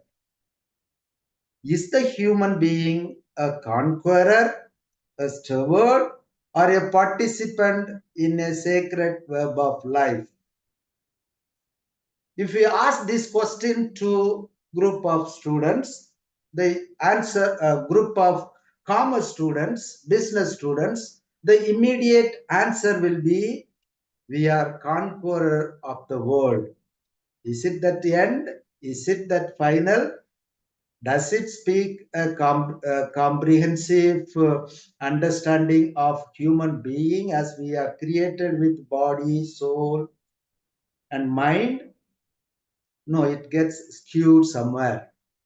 And therefore, the first aspect is mysticism. What is mysticism? Mysticism is experiencing unity in diversity. It is the direct experience of oneself with the transcendental being. From Rumi's aesthetic poetry to the meditative insights of Zen masters, from the indigenous wisdom of Amazon to the Christian mystics like Mr. Eckhart, mysticism reveals a world alive with meaning, interconnection, and sacredness. We can bring out ample of instances, ample of examples from India itself, as India is a country filled with mystics in terms of spirituality, in terms of religion. In the context of environmental sustainability, mysticism cultivates reverence, a quality often missing in public discourse. In transactional, you give and take. In transformational, which goes beyond that. When we see the earth as a sacred, not merely as a resource, our behavior changes. To go to the root of the history of India, the Bisnois of India, for instance, follow a 500-year-old spiritual tradition that mandates the protection of wildlife and forests. I don't have to speak much to the Indians of the Indian nature being associated with the nature in India. I have lived myself. Their religious practices, the Bisnois religious practices, have preserved ecosystem in the Thar desert that would otherwise be barren. In Peru and Bolivia, Andean cosmology honors Panchamama, the Mother Earth, as a living being. This worldview is not metaphorical alone, but deep experiential. It led Bolivia to pass the law of the rights of Mother Earth in 2010, recognizing nature's legal rights, an amble of how mystical consciousness can reshape policy frameworks. In New Zealand, the Wangai River was granted legal personhood in 2017, influenced by Maori spiritual beliefs. This is not mysticism opposed to law, but mysticism informing justice, incorporating. One of the Indian philosophy, Indian best thought for me when I am outside India is the inclusiveness of Indian religious culture, their thought, Indians' thought, our thought. Not negating, not leaving out anybody and everybody, including everybody, inclusiveness.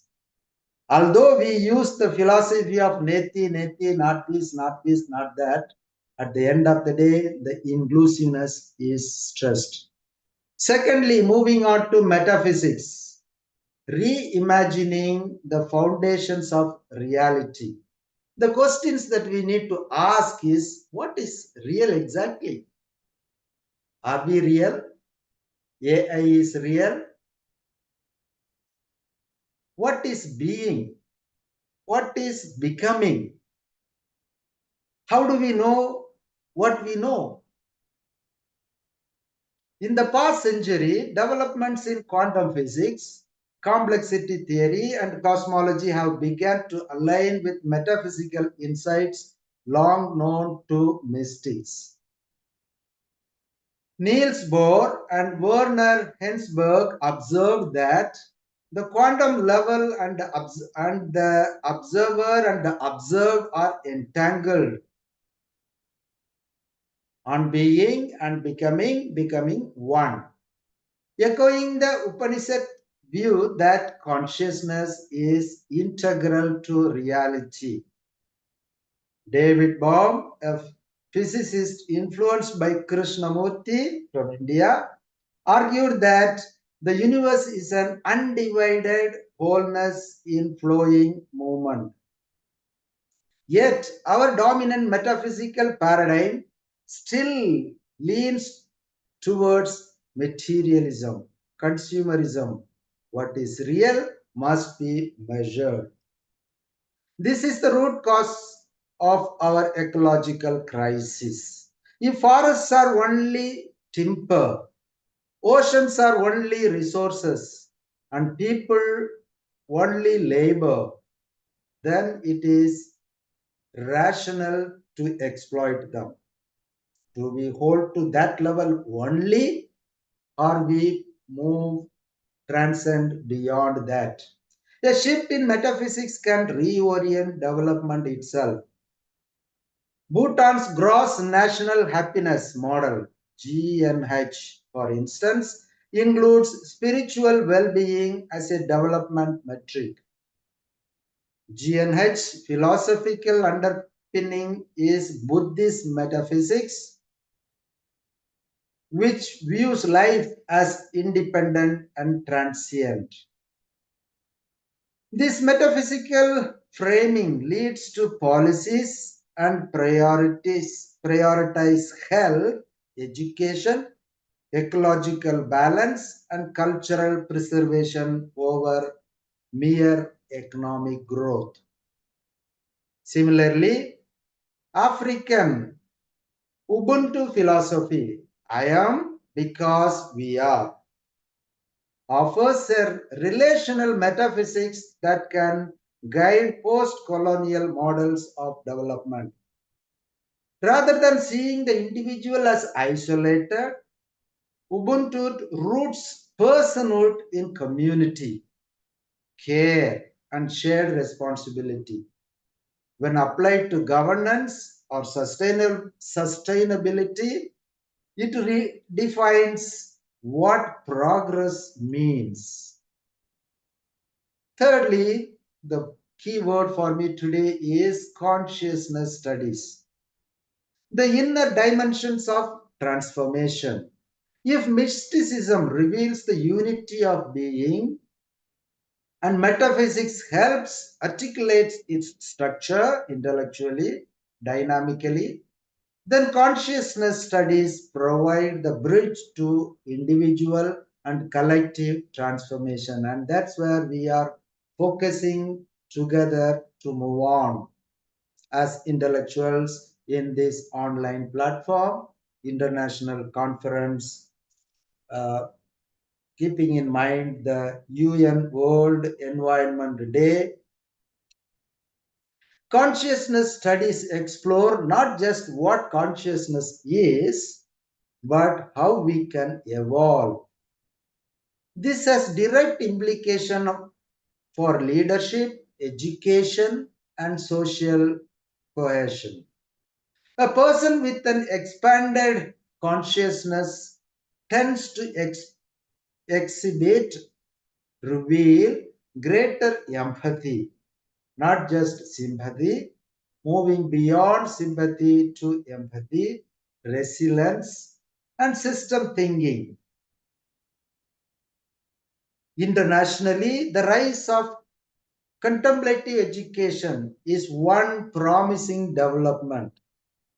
It's not just education, it is contemplative education.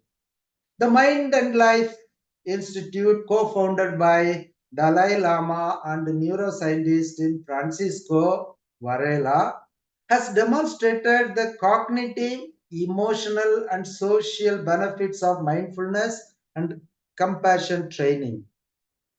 In the United States, the University of Virginia's Division of Perceptual Studies is conducting an empirical research into near-death experiences, consciousness beyond the brain, and transpersonal psychology.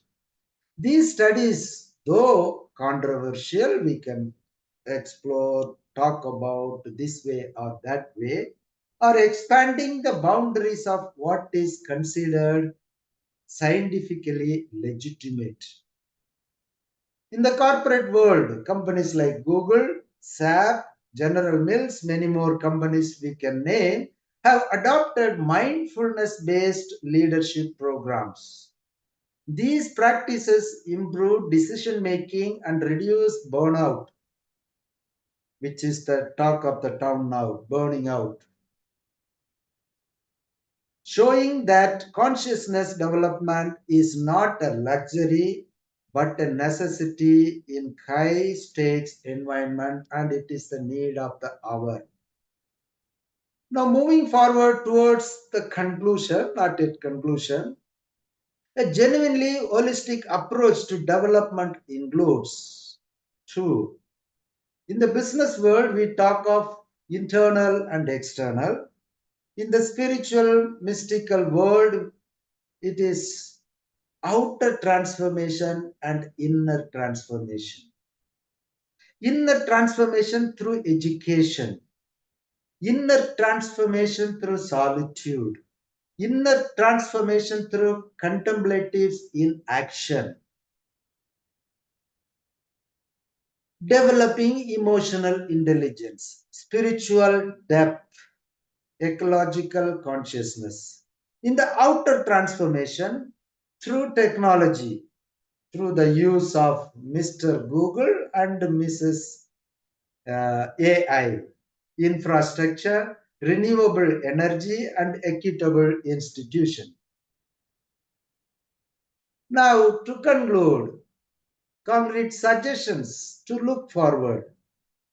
Interdisciplinary curriculum, which is already found in our NEP 2022 or 2020 India's new education policy. See, gone are those days we were branching out, isolating the others, leaving out, negating everything else. Now, once again, we are back to the normal life for which we are created, that including and bringing and unifying things. And our conference title one word is multidisciplinary. Consciousness and the climate crisis could combine systems ecology with meditation and ethics. Already it is there thanks to the initiatives. Many foundations, many NGOs where I was also part of previously in India.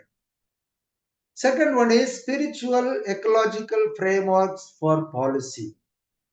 Governments and NGOs should consider indigenous spiritual principles and ecological metaphysics in policy design. Legal personhood for everything that are being. Rivers, forests, animals is an example. Now we consider we are the supreme creation as human beings.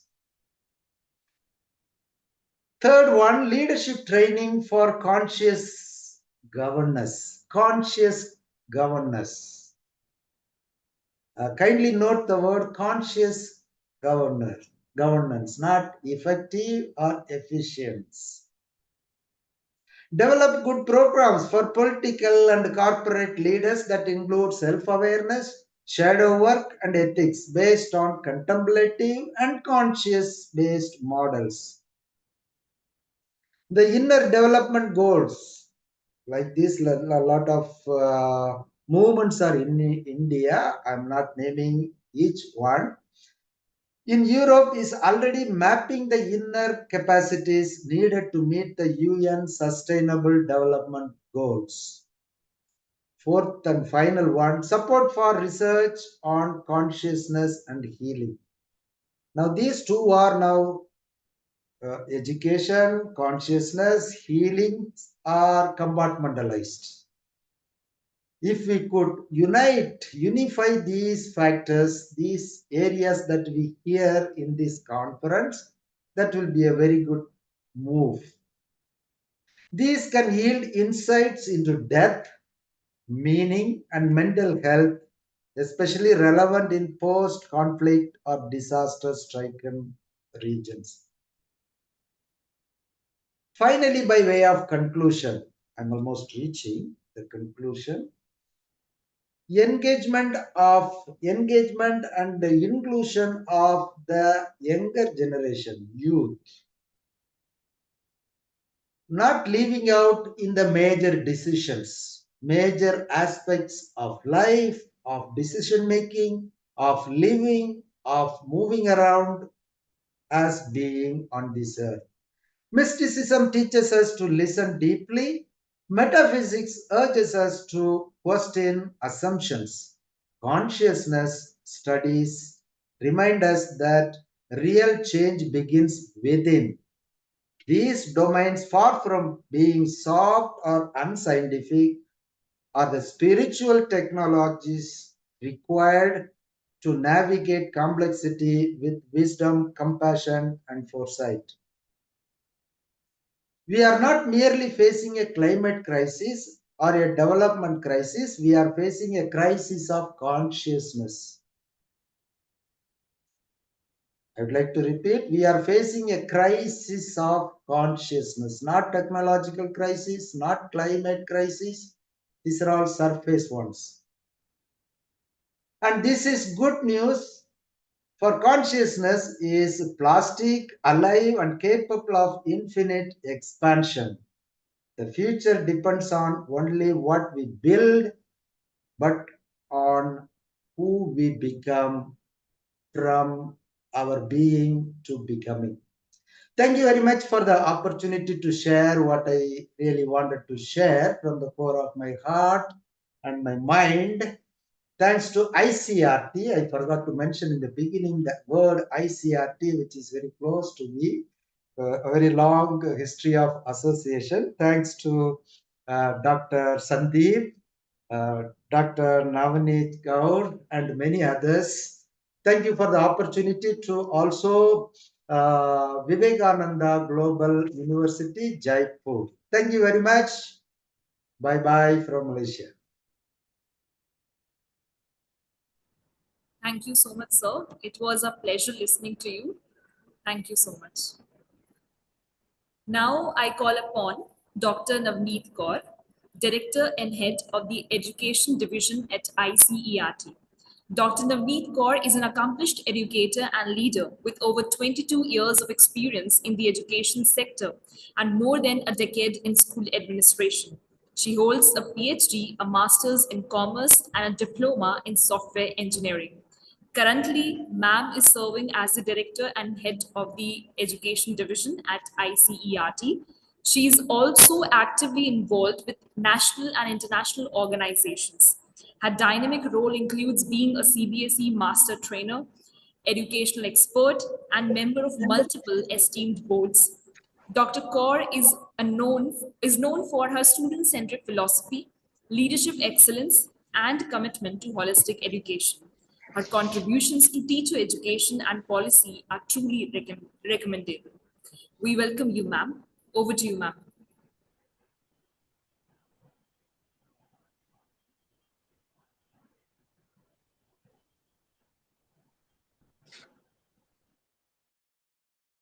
Hey everyone.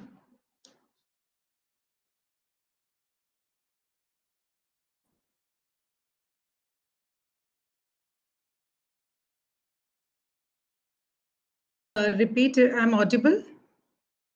Yes, ma'am, you are audible. Present over here. Was the path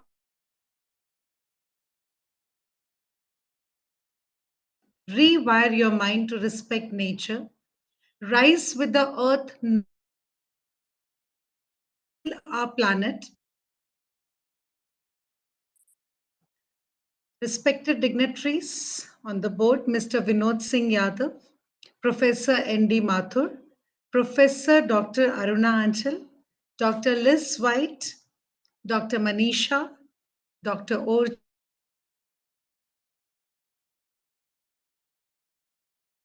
Chairpersons, conveners, coordinators, fellow educators, students, and seekers of meaningful change, a very warm and mindful namaste to each one of you. It is both an honor and a responsibility to be speaking today at this two-day international deeply relevant theme, navigating complexity and ability. Connect psychological imbalance. The need to integrate mind, heart, and spirit into our disciplines has never been more urgent. The 21st century doesn't just call for innovation, it calls for integration. As an educationist and a mindfulness coach, I have experienced firsthand that complex problems cannot be solved through fragmented thinking. We need a conscious shift. Yes, Mr. Orji, I totally agree with need a to systems.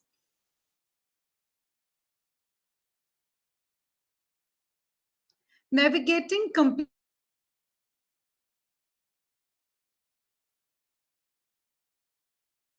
interconnection, whether in mental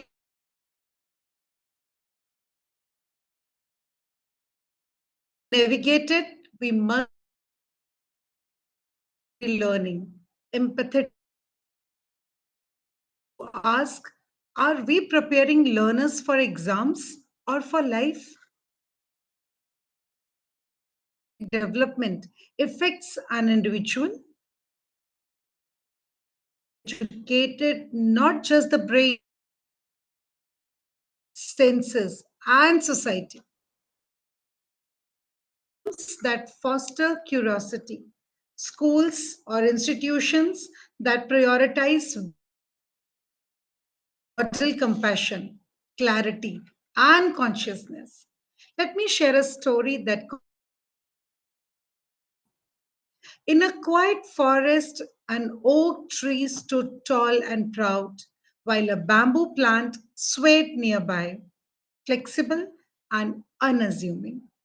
When a firestorm arrived, the oak resisted and broke, but the bamboo bent and flowed with the wind and survived.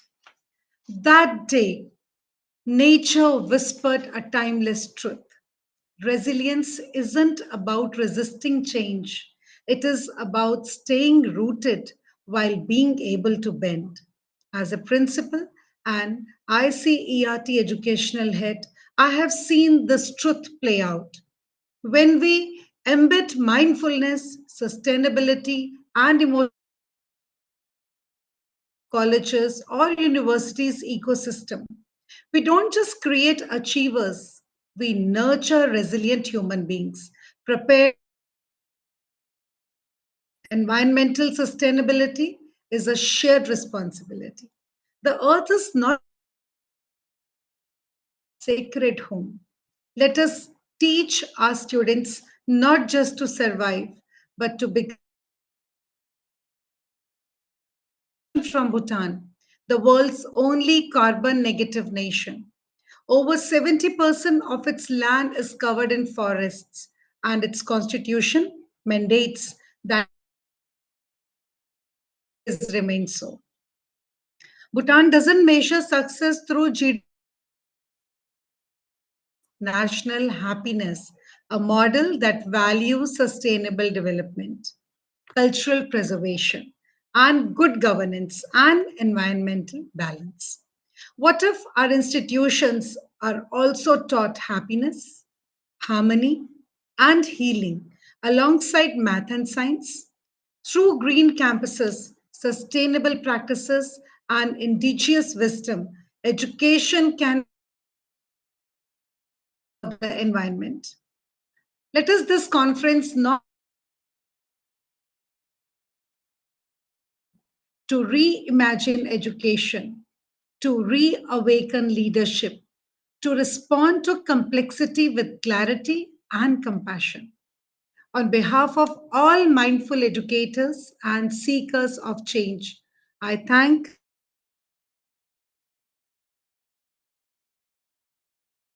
for creating this change.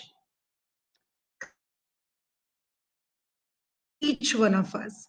Let us move forward not just to inform, but to truly transform. The question is Earth. We live for Earth. That is more important. We need to do self introspection. Observers. It needs awakened. Let today not end with applause, but with a vow to rise, to restore, and to reimagine. In saving the earth, we rediscover ourselves. So let's not just celebrate Environment Day, let's live it.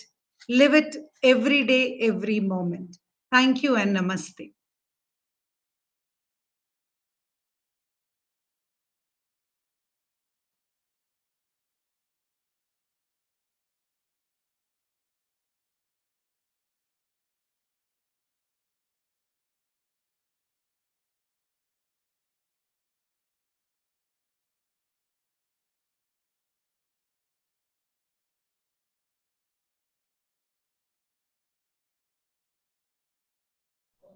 Ma'am, excuse me.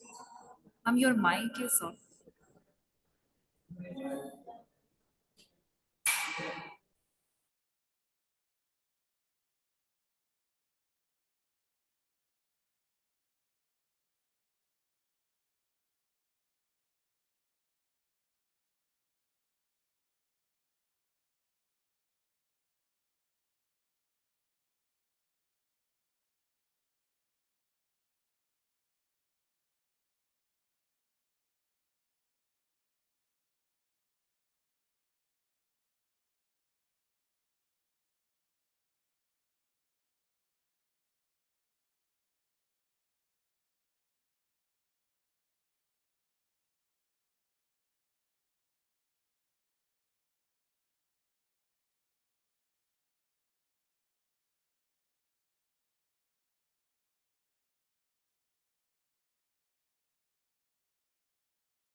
Moderator is not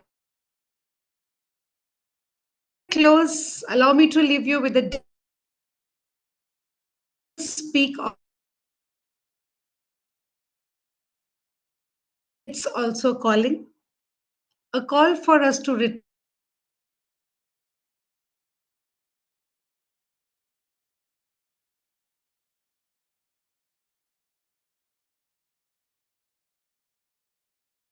not separate from the earth. We are an extension of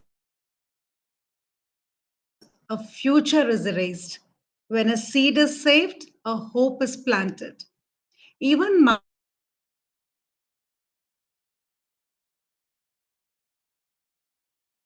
we don't just shape students, we shape citizens of earth. And as a mindful leaders, our duty to align every action with harmony and healing. So I urge each one of in at your institute gratitude. Let student councils take on green audits and not just competitions. And let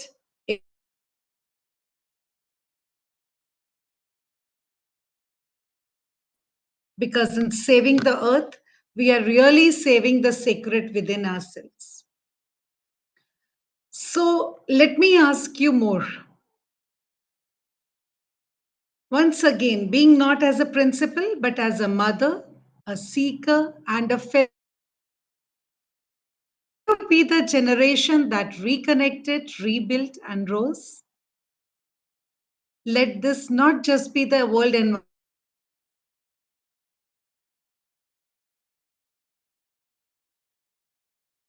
Rising intention.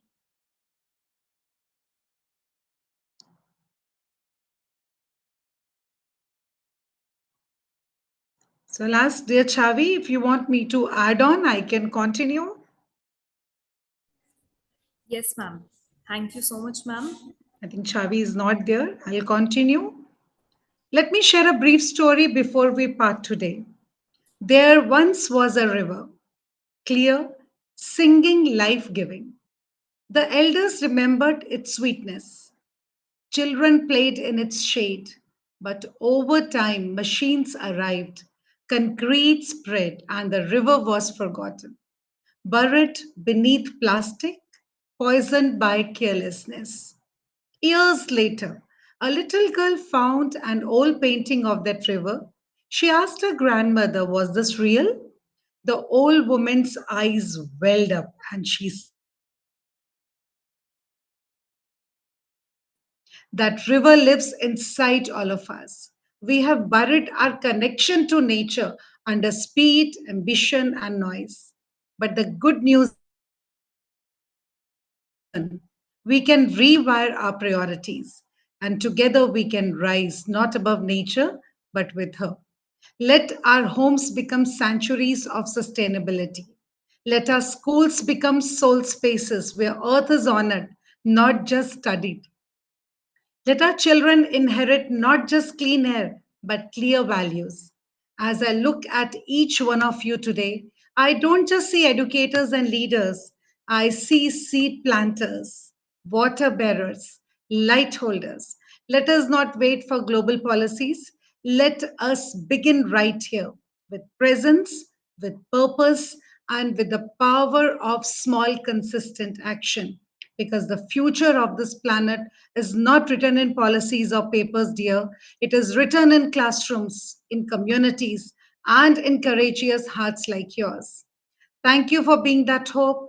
Thank you for choosing to rewire and rise. And once again, happy World Environment Day to each one present here. Namaste. Thank you so much, ma'am. It was a pleasure listening to you. Stories were definitely added to the content. Thank you, ma'am. Now I would like to invite Professor Dr. Aruna Achal, guest of honor and conference chair. Ma'am serves as the Director and Head of Research and Publication at ICERT. She holds a PhD in Education along with a postgraduate degree in English, History, Hindi, and Masters in Education. With over 2 decades of academic and research experience, she has an extensive publication record in reputed journals, books, and newspaper. Author of 4 books and contributor to over 15 edited volumes, she has guided PhD scholars and regularly participates as a keynote speaker and academic expert. A recipient of more than 40 prestigious awards, she is also a committed and social contributor, registered blood and eye donor, and lives by the motto, "Miles to go before I sleep," always reminding herself to remember the time and place in pursuit of her goals. We welcome you, ma'am.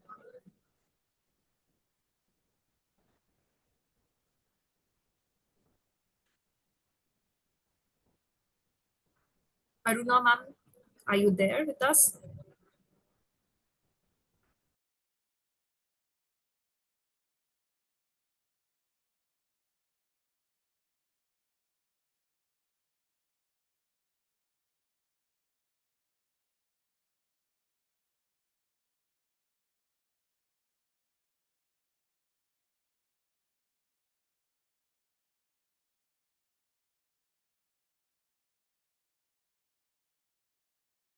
Since ma'am is not with us right now, so I would like to invite Sandeep sir. Sandeep sir is there with us. Dr. Sandeep Kumar, Secretary ICERT, to please address the gathering.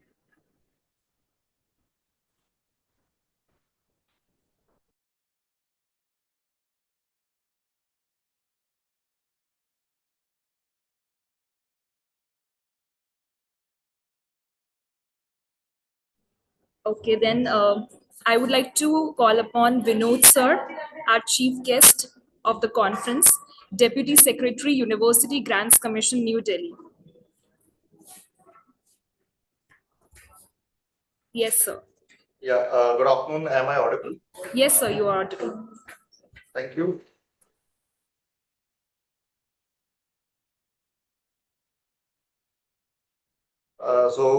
Good afternoon and namaskar to all of you. Honorable Vice Chancellor or President of Vivekananda Global University, Jaipur. Conference Chair, Professor Aruna Achal. Dr. Navneet Kaur, Director and Head Education Division, ICERT Online. The keynote speakers for today's morning inaugural session, Dr. Liz White, Dr. Manisha Bogoji, Dr. Elvin, and Professor Kozga.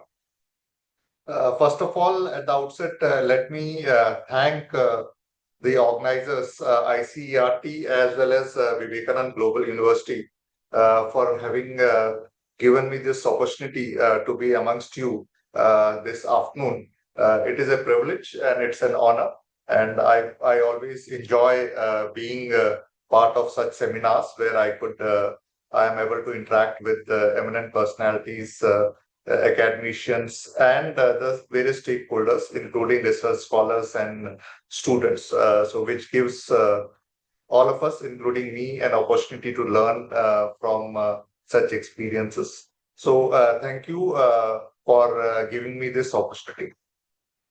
I would like to congratulate the organizers, particularly Vivekananda Global University and ICRT, for organizing this two-day international multidisciplinary conference on a very relevant topic, especially today being World Environment Day, on navigating complexity, fostering holistic development and environmental sustainability, a multidisciplinary approach to 21st century challenges. So it's a very relevant topic, and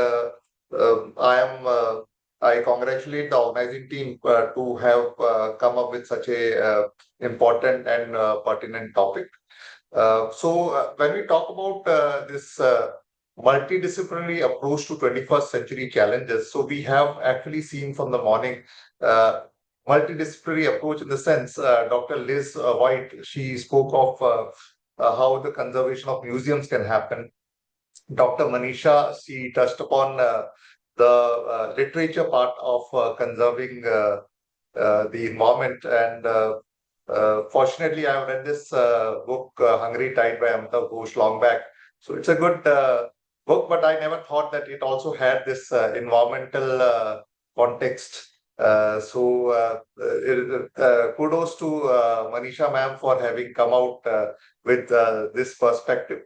Dr. Elvin, she spoke about the various environmental things and the various agreements which are there, and what can be done to conserve the environment by our society. Dr. Kosuga, he spoke about spirituality, and Dr. Navneet Kaur, she actually highlighted the importance of academia as far as conservation of environment is concerned. With her story, she tried to take us through the relevance of how we can contribute for environment. So we have had good keynote addresses this morning, and I think all the speakers have done their best to highlight various aspects for which are relevant to this topic. So I thank all the keynote speakers for their speeches. It was wonderful listening to all of you. Now, when we talk about complexities, navigating complexities, we all know that now the technology in today's world is changing at rapid pace. A few days we have a whole set of technology which comes up, and we are bound to grapple with it. And then we have a lot of construction which is happening in what you call our societies, we call as urbanization. Then we have a lot of social injustice or inequalities rather that are being or disparities among the society that are being built upon because of the various advancements. And finally, we have this climate change, which is the big thing which is happening as far as climate or environment is concerned. Now, holistic development. So we all know that when we talk about development, it normally has an economic perspective. So all development is to build on an economy, to provide employment or jobs to this thing, and then we are talking about GDP and all. But however, in this development, it is more skewed in the sense the economically we add on or we progress, but then there are impact on the society, impact on the environment that is being neglected. So this skewed development that we are having is actually impacting the way of people in the society are suffering. So because when we have this development which is only economic in nature, and we don't have that development in perspective, we don't have the environment in perspective, then we are actually creating those imbalances in the nature, in the sense of the wildlife which is getting extinct, or we are actually we are shifting the very landscapes of the Mother Earth by actually digging up all the material from inside and then building something on top of it. So this balance which is there, that is getting disrupted. So we need to realize that all the things which are happening when we talk about environment or climate, whether it's an earthquake in Nepal or Malaysia, or it is a wildfire in Australia or US, or maybe some floods in India or somewhere, or maybe drought in parts of Africa. So all these are related. So we can't see them as independent or isolated cases, because when we talk about environment or nature, there is a certain amount of interdependence between what humankind is doing to the nature and what the nature is giving back to us. So it is all events may be isolated in nature or may be localized, but they are in fact having a consolidated effect in the sense of the food chains in the rain cycles, in the water and air pollution. So all these are connected. So we need to firstly realize that there is a lot of interdependence between what all is happening with the nature and what we are doing in terms of development or the erosion or what you call overexploitation of resources. So this Environment Day, I would like to just highlight some of the issues that we have as far as conservation of environment is concerned. A lot of speakers have already highlighted a lot of things. Even the president of Vivekananda Global University, he very rightly highlighted what are the issues that are concerning as far as environment is concerned, and he also highlighted a lot of or enumerated a lot of things which can be done as far as how we can correct this ecological imbalances that we are facing today. So when there's a favorite quote which is there from the Burnt Commission, which has rightly said that development that meets the needs of the present without compromising the ability of future generations to meet their own needs. That is what will be an idealistic or a holistic development that as a society we should be aiming at. Now, coming back to the environmental concerns or challenges that we face today, the first challenge is in terms of global warming. We all know that 2024, the last year, was the hottest year that humankind has experienced on Earth. And we are seeing that the temperatures are increasing at a rate of maybe in 50 years at the rate of 1.33 degrees centigrade. So there are a lot of things which are happening, and all this is actually leading to a lot of weather events, including a lot of heat waves, the wildfires, and actually impacting the very existence of the humankind. Now we have as a smart race, we have switched over to air conditioners or refrigerators to overcome the heat waves or the harsh realities of global warming. But we need to think that all this, when the moment it's a vicious cycle in the sense to protect ourselves from global warming, we buy ACs and install them in our houses and offices. But this in turn then cause a lot of global warming. They radiate a lot of heat outside, and that itself is again causing a lot of temperatures to rise. Again, when the temperatures rise, we buy more ACs, and then again those ACs are increasing the outside temperature. So it's a vicious cycle, and which needs to be seen. So what is required is we need to shift to some ideal habitats, in the sense which are green habitats, which are self-sufficient, which don't exploit a lot of natural resources, and which are actually, we have to cut down our usage of air conditioners or other cooling devices. We need to look at natural remedies which can keep the earth cool. We need to cut down our construction work. We need to cut down on the pollution and the vehicles, the air conditioners of the vehicles, how they are global warming the environment. And we need to see how that global warming needs to be tackled as a from the world perspective, because it is not that a nation or an individual can contribute much. It is all the nations, they have to come together. We have all these conferences and summits which keep taking place regarding climate change and how the world is going to react.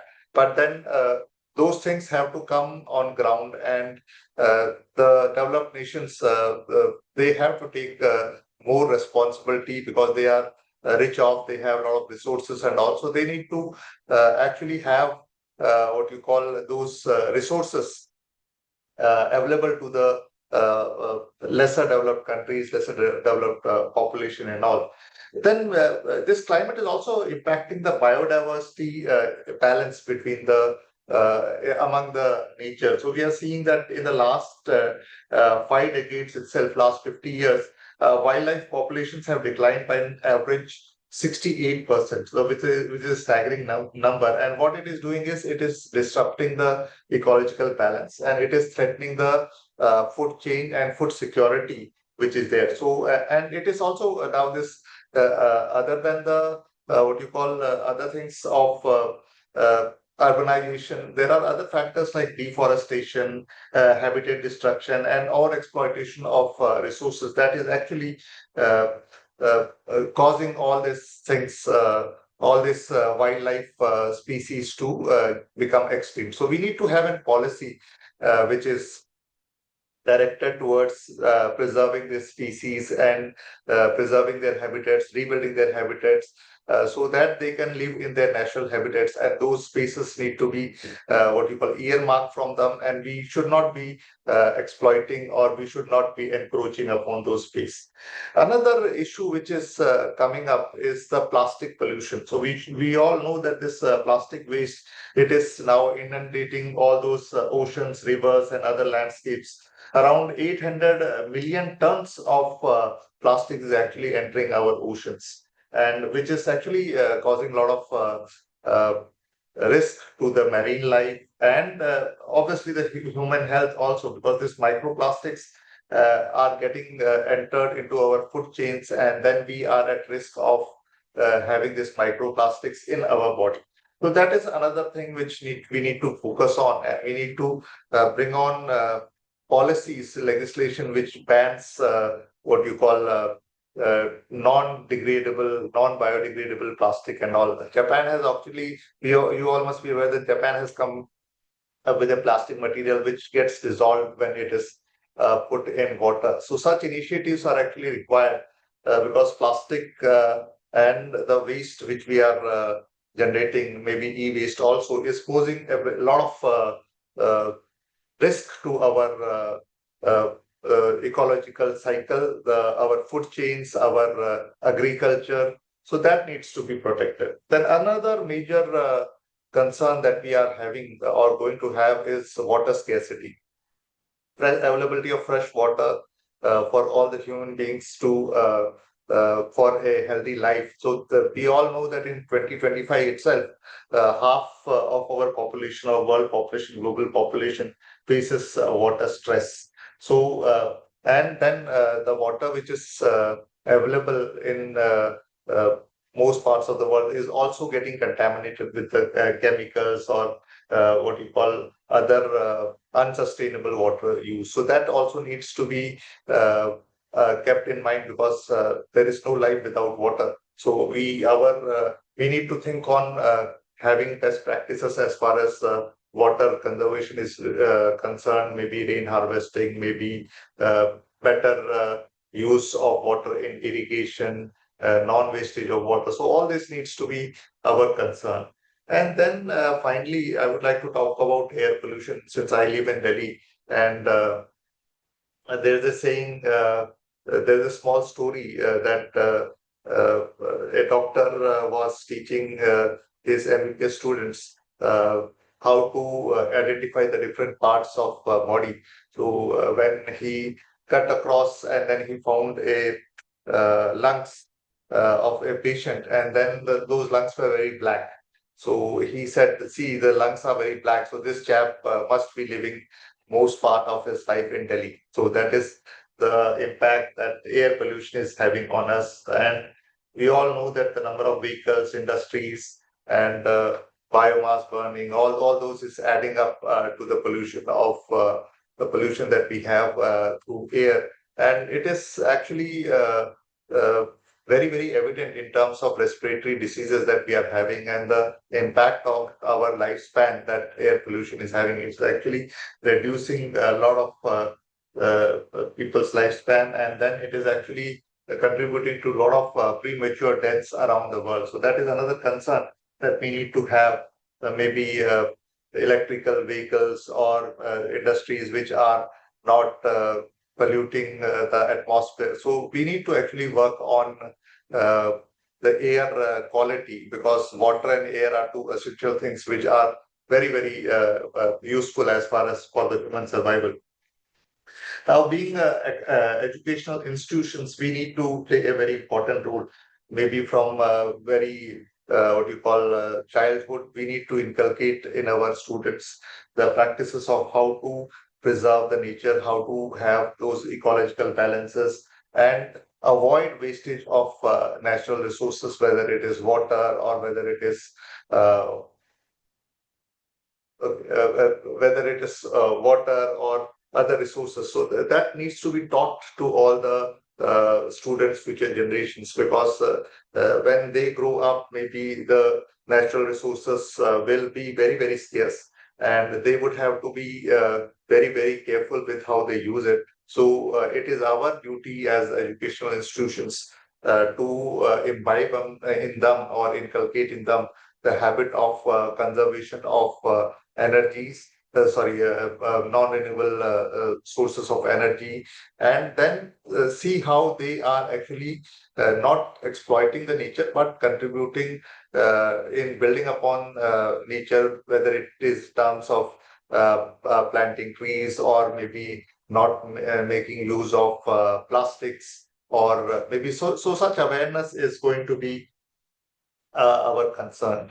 And then we all know that it's if we need to have a better environment, then it is not a single man's job. It has to be a collective effort, a community effort, where all the stakeholders, whether the governments or NGOs or societies, schools, academia, everyone is aware of what he is required to do to preserve the environment, and how. And it's not only the awareness; he has to go play a proactive role in conserving the environment. So only then we'll be able to actually conserve the environment and give our future generations a environment or a earth which is habitable.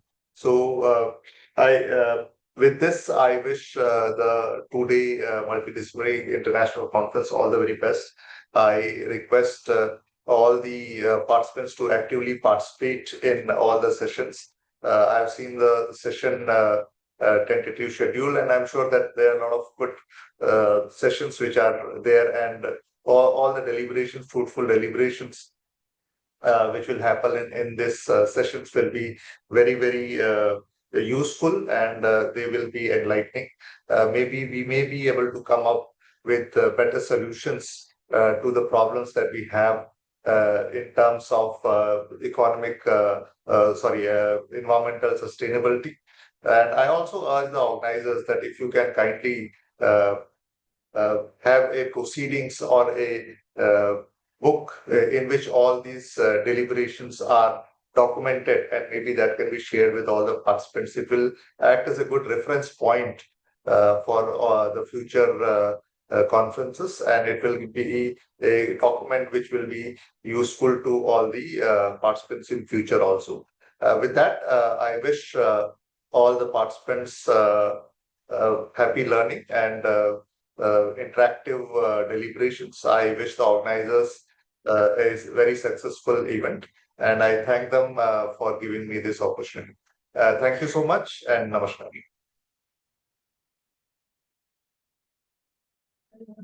Thank you so much, sir, for your enlightening words. Now we have the Chanakya Awards with us.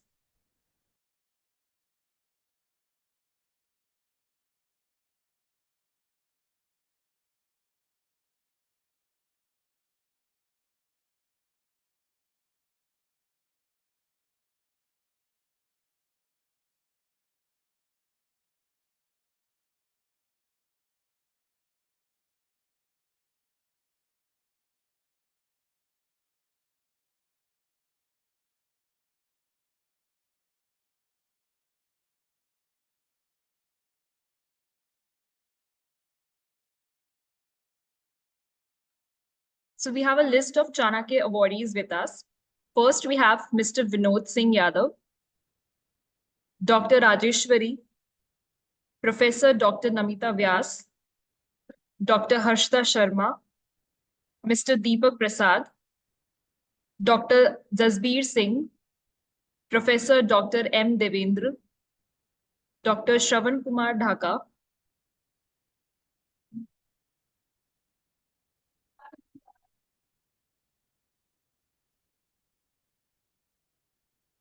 next we have Dr. Tapasya Chauhan,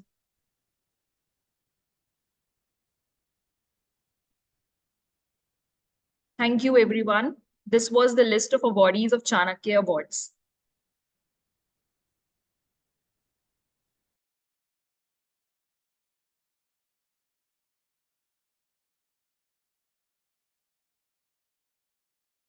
Now I would like to call Dr. Deepak, Head Department of Journalism and Mass Communication, to please deliver a vote of thanks.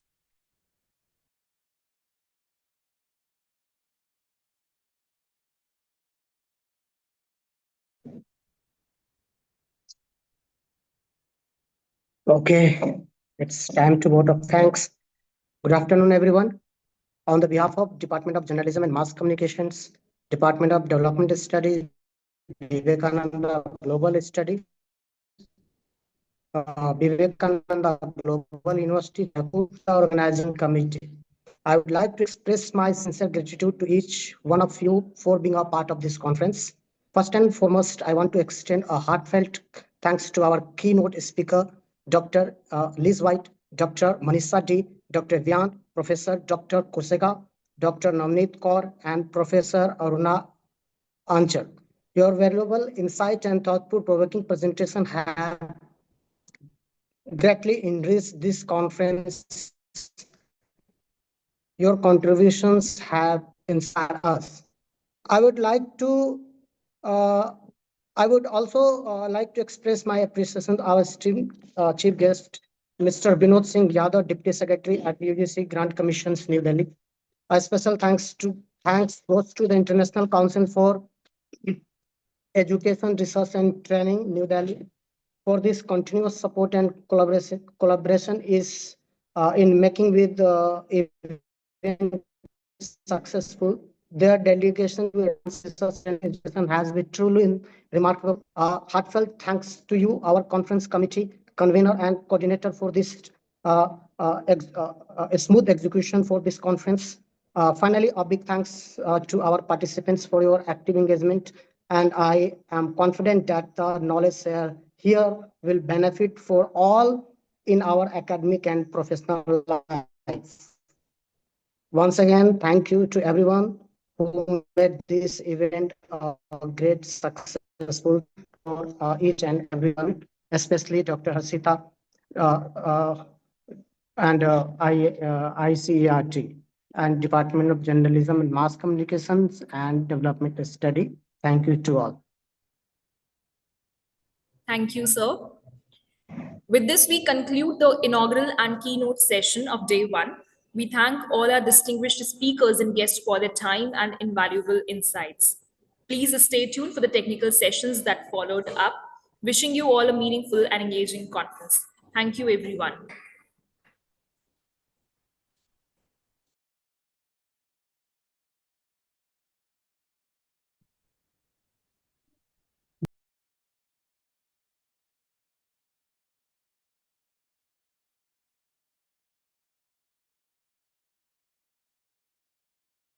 I request everyone to please switch on their cameras for a group photograph.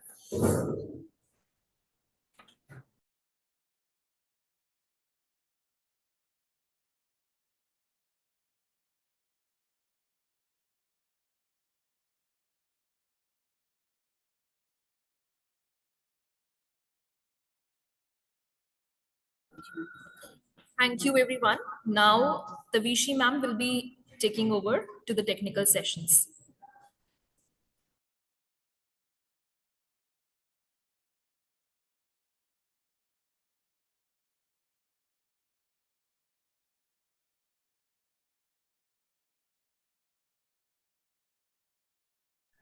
You may please join with the respective links given to you, shared to you for your technical sessions.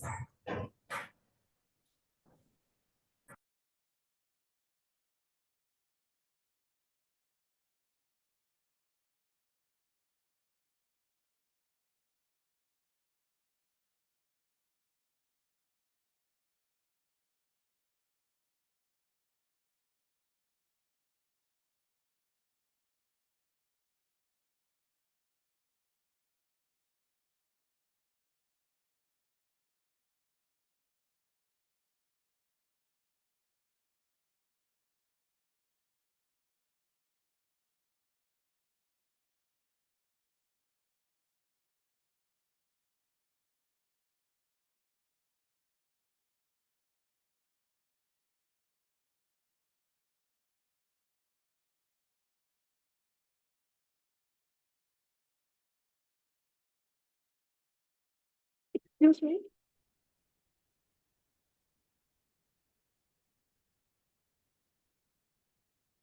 Am I audible, ma'am?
Good day, everyone.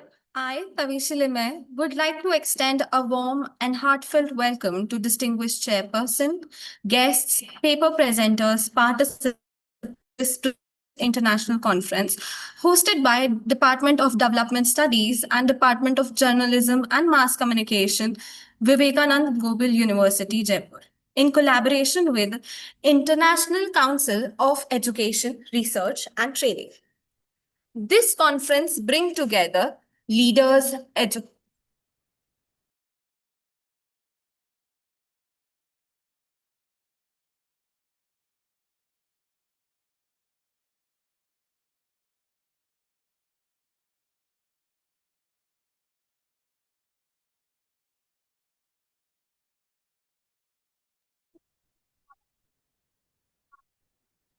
This conference brings together leaders, educators, researchers from India, South Korea, USA, Nigeria, Malaysia, and more, united in a pursuit of academic excellence and global collaboration.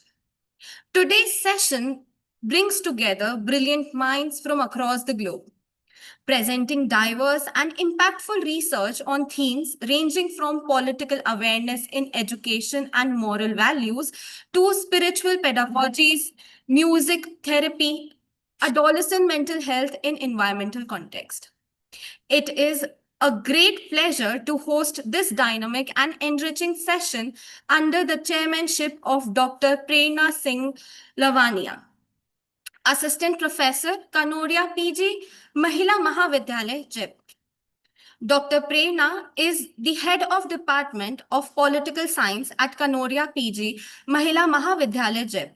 With over 16 years of teaching experience, she is also a motivational speaker, academic counselor, personality development coach, and teacher trainee.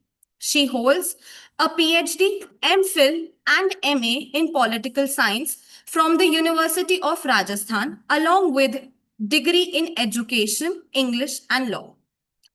Dr. Lavanya has authored a book on political theory and edited a volume on history and social sciences.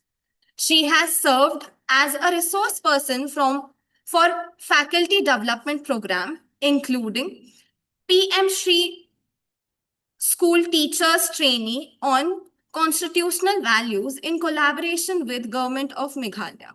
Her academic contributions include several research papers and chapters in reputed national and international publications. Welcome, ma'am. It is an honor to have you here. With your permission, if it's okay, can we start with the technical session for today? Yes, please proceed. Okay. So before beginning the presentations, I would like to read out certain guidelines so that the presentations are smooth and everybody has a good experience. So each presenter will be allotted 5 to 6 minutes for their presentation, along with 2 to 3 minutes of question answer round. Please respect the time allotted to everybody so that it gives equal opportunity to each presenter. Keep your microphone on mute when not speaking. Switch on your cameras when presenting if possible. And kindly be prepared with your PPTs and share when your turn comes. Thank you. So starting off, I would like to invite Dr. Mary to present the paper titled Influence of Lecture Method on Political Awareness Among Civic Education Students in Senior Secondary School in Nigeria. Ma'am, you can please present your screen.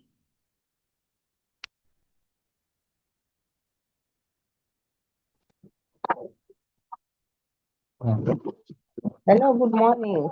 Please, can I share my screen? Yes, ma'am.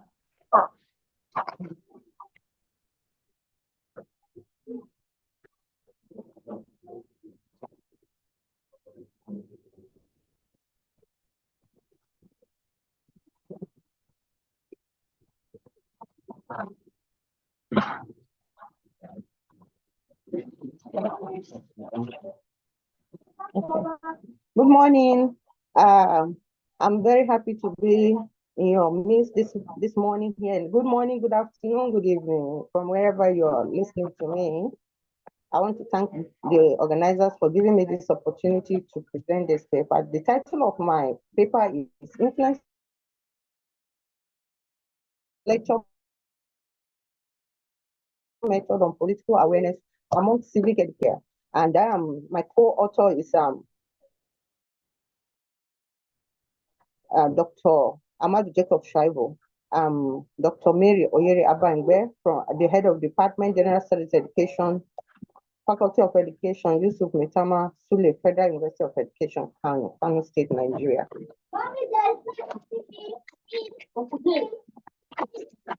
It has been known since our independence in Nigeria that we have been facing a lot of political and social crises, a lot of challenges, and the school cannot be said to be left out of this, because the school is one of the avenues through which we can curtail some of the challenges we are facing. And hence, the Nigerian curriculum is saddled with the fact that it has to impact in students adequate knowledge, attitude,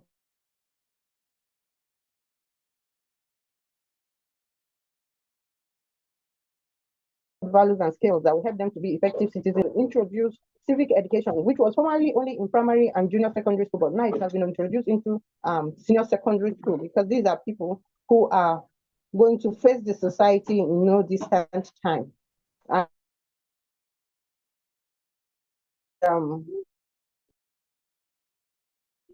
it is believed that through this, our youth in Nigeria will be inculcated into the citizens, and this is going to be achieved through the lecture method, which is a form of the lecture method over time has been downplayed, believing that it's not effective, it's not efficient to inculcate subject matters to students. But if you look at this lecture method critically, you discover that you cannot involve students without first introducing them to the subject matter, concepts, theories, events. They must first know these things before they are involved in what they needed to learn. So the lecture method is a form of teaching method that introduces students to activities, introduce them to events, and this is one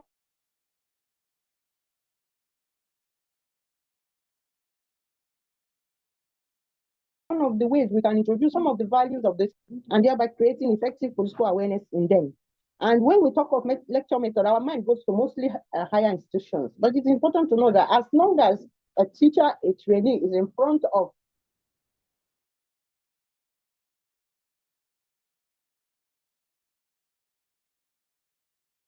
students or the children, it is known as the lecture method. So it's not only effective for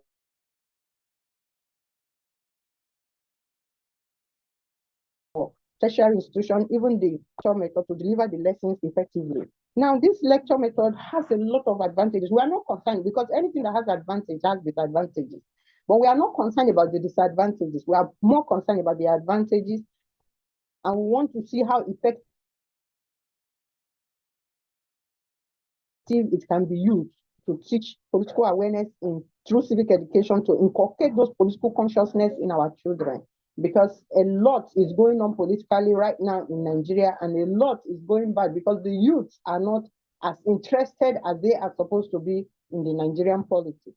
Now, one of the advantages is that it explains material that students have difficulty in learning on their own. As a teacher, it's your responsibility to break down these experiences, these materials that students need to learn, and you need to talk to them about it before they can get involved. It can be very cost effective in terms of staff-student ratio. In Nigeria now, we have a situation whereby there is mass admission of students, thereby having so many students to teach by the teachers. So the lecture method can help the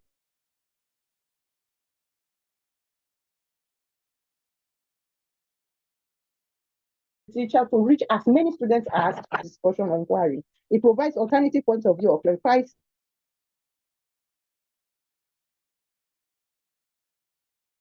issues in preparation for this to clarify issues. Hence, the lecture method comes handy. It is useful when large number of students need to receive the same information at the same time. And that's when social media, also the lecturer can use the social media to talk to the student, thereby lecturing them on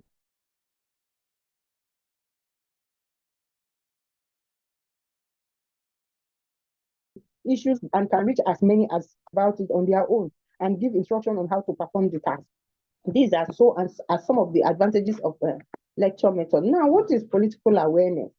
It has come to our knowledge here in Nigeria that the youth or the students only listen to what they are told.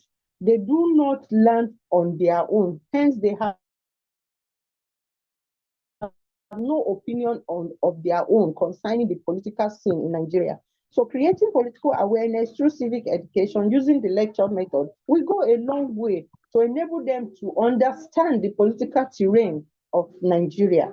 So political awareness can be seen as creating political consciousness and civic roles of individuals in the society. Political awareness is necessary for individuals to further understand the actions and decisions of the government. It is important for students to develop this awareness as they will inevitably be involved in politics, whether as voters, as representatives, or even as officials. When we get these students involved in the political situation in our country by making them to be effectively led lectured in the senior secondary school, when they come out of this senior secondary school, before they go to the university, they will be so interested in wanting to know what is happening in their environment. And if this is not done, they can divert their attention to other things which are not even necessary. Then also, let us also look at the importance of political awareness. Please try to wind up.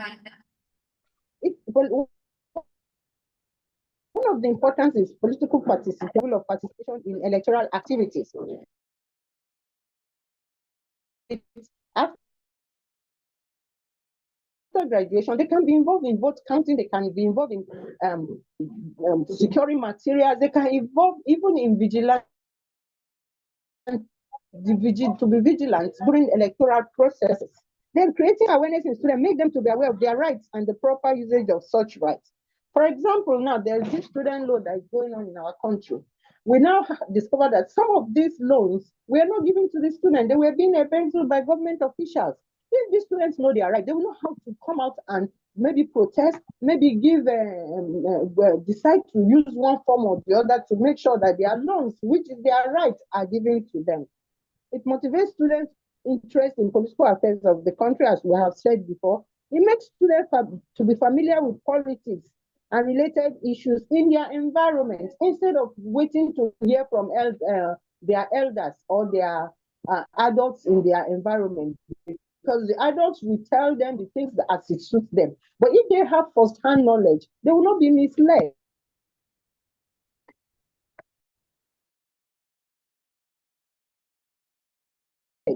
Then let's now look. The lecture method can help to summarize ideas, concepts such as citizenship, democracy, values, responsibility, human rights, and the other. Not only that, it can help link previous topics covered in previous lessons with the present topic at the beginning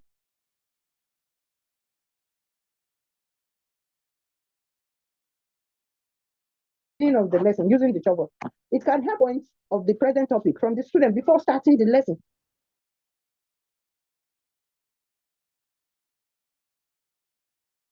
This lecture method, if proper with curiosity, it will arouse their interest, it will arouse their ability to want to know what is happening. Why is this governor not doing this? Why is this politician doing that? But with the lecture method, it gives them opportunity to further go on their own, to go and make their own research. Also, in using lecture method, emphasis is on mastering the subject matter and the sequence of instruction. When a teacher presents the lesson, like in the electoral processes, the teacher tells them all the processes involved in the electoral processes, how they will go and how the campaign is done, how the voters registration and all these things are done. When they see it happen in their environment, it doesn't look strange to them because they have been informed in the classroom. So the lecture method will go a long way because it can reach a lot of students with this political awareness situation. Then, in conclusion, it can be seen that through lecture method, it has been criticized over the years. Even with the criticism, it still has a lot of advantages. Many of us are using it without acknowledging the fact that it's playing important roles in our classroom. We put more emphasis in student-centered method, forgetting that the lecture method, which is very, very conventional, has been there for a long time, has been playing the role and still continues to play because it's very convenient. Now, based on my conclusion, I want to say the following recommendations. Lecture method should be combined with interactive methods such as discussion, debate, inquiry methods, to mention a few, by the teachers of civic education. The teacher must be well prepared before the lesson, and most words and ideas which are familiar to the student should be taught with adequate and appropriate instructional materials. Students should be taken out to visit political institutions to have first-hand knowledge and information. The lecture method used during the lesson should be such that stimulates the critical thinking of the students about political issues. The lecture method should be used to combat misinformation and propaganda that can lead to unbelief. And I think if lecture method is properly used, it will go a long way to enhance the political awareness of students, that will enable students to be so active in the political scene in Nigeria. Thank you very much. Thank you, ma'am. I request all the participants and presenters to keep the time limit in mind and not exceed more than 5 or 6 minutes. Ma'am, if you have any questions, or can we move ahead with the next presentation? Ma'am, your mic is mute. No question, ma'am. Yeah, very well presented, Mary. You have highlighted the importance of lecture method in generating political awareness, and you have taken us to the traditional method of teaching, where we used to have adopt the lecture method, and students, it was used to enhance the knowledge of the students, and definitely it can work on developing political consciousness, because to keep the democracy alive, it is very important that political awareness is among the students and they participate in democracy. Very well done. Okay, Tavish, I think we can carry on. Okay, ma'am. So moving on to the next participants. Now I would like to invite Ms. Rahim to present her paper titled on the solution of the rules of Bernoulli's theme, resting on elastic foundation with variable access force. Ma'am, you can start presenting.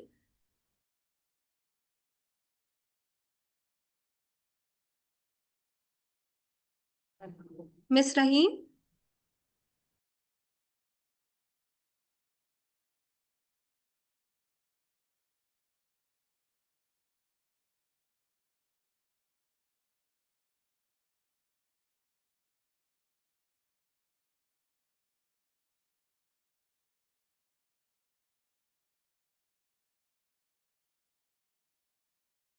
Moving on to the next participant. Next is the paper title, Intersection of Social Identity, Normative Influence and Political Efficacy, a literature review of Cambodian youth in national election by Mr. Hort.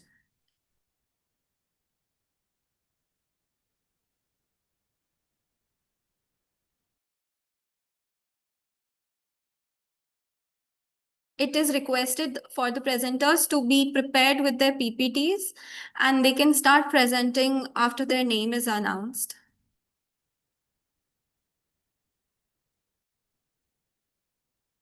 Mr. Suwana Hort.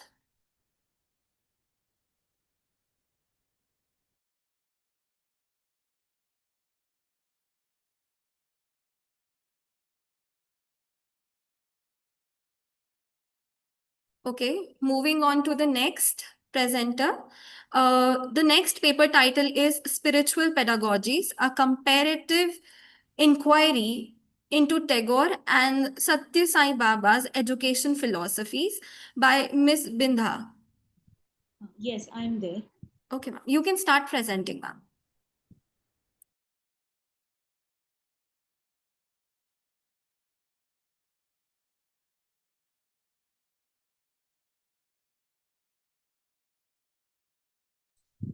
Hope you're able to see my screen, and I just need a confirmation if whether the screen, the next slide moves or not. Yes, the slide is visible. So a very good afternoon to one and all present here. This is Brinda from the Department of Languages from Sri Satya Sai University for Human Excellence, and I'm here to present my paper titled Spiritual Pedagogies,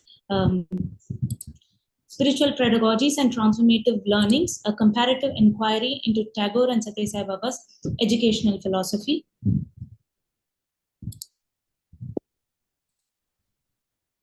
So, giving a basic introduction about Rabindranath Tagore and Sri Satya Sai Baba. We all know Rabindranath Tagore, a polymath and Nobel laureate, praised by the great poet Ezra Pound as greater than anyone of us. And we have the other hand, Satya Sai Baba, a renowned spiritual master of contemporary India with a vast global following, and who was described by Prime Minister Narendra Modi as perfect example of this principle of service.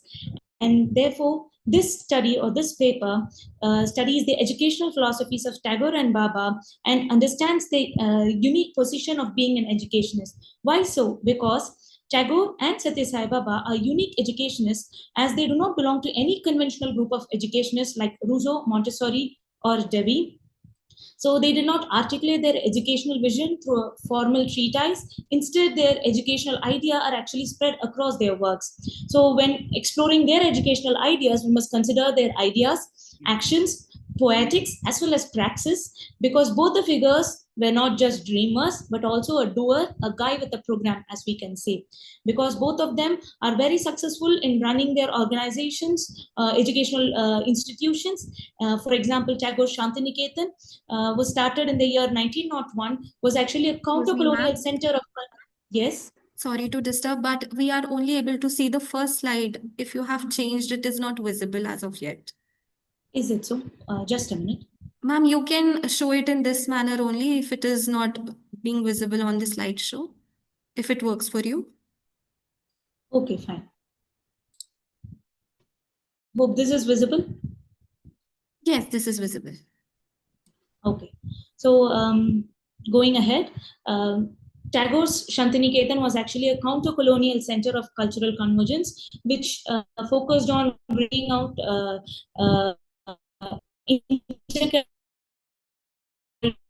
whereas Baba's educational model was mostly anchored on spiritual education, and it provided an alternative model to modern education. So therefore, this educational model seeks to harmonize scientific advancement with spiritual. So what we see, both the men actually their social reformist practices are actually inseparable from their pedagogic ideas.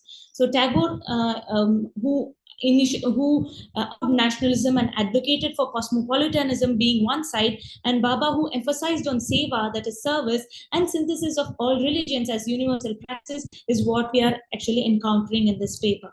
So seeing Tagore, especially viewing his educational vision, Tagore was actually preoccupied with the subject of education throughout, and he continued to thematize throughout his famous works like Chutti, Dui Pakshi. Tagore's ideas about education were strongly influenced by experiences, actually to say experiences, we can say. He was nurtured with love, imagination, and being born in a Bengali Badralok family, and on the other hand, he was juxtaposed with oppressive environment that he experienced in school, and also from the domestic tutors and the servants, or the famous servocracy term that he used in his book. So we see that Tagore's educational vision has an influence of these factors. And also, when he was asked about his the notion of his educational vision, Tagore replied that it is not any new theory of education, but actually the memory of my school days, is what he says. So he was not in a way content with himself only pursuing the path of literature and writing about educational theories through his works. He wanted to multiply this aspect through a practical engagement. So he had long reflected on this colonial system of education. He had pondered over the flaws, and therefore he envisioned an educational model which took a form through Shantiniketan in the year 1901. And also people say that, for example, Tagore's biographer Uma Chakravarti tells that one of the reasons could be also for Tagore to start his educational mission is his own son Rabindranath Tagore, a 12-year-old son whom he wanted to educate in a very good environment. So coming to Baba's educational vision, we see that there are three distinct yet interconnected purposes found in his educational vision. The first one is a very practical function. That is, he saw education as a means to uplift the masses through free and accessible learning opportunities. If you know, you may know that Satya Sai institutions provide completely free of cost education, and it is one of a kind of institution which provides free education to all and sundry. Till date, it has been followed. The institution follows the founder's message. And then the second one is that education was viewed as a tool for spiritual transformation, because Baba found a lacuna, that is especially the spiritual education lacuna present in the society, and therefore he saw education as a tool itself for spiritual transformation.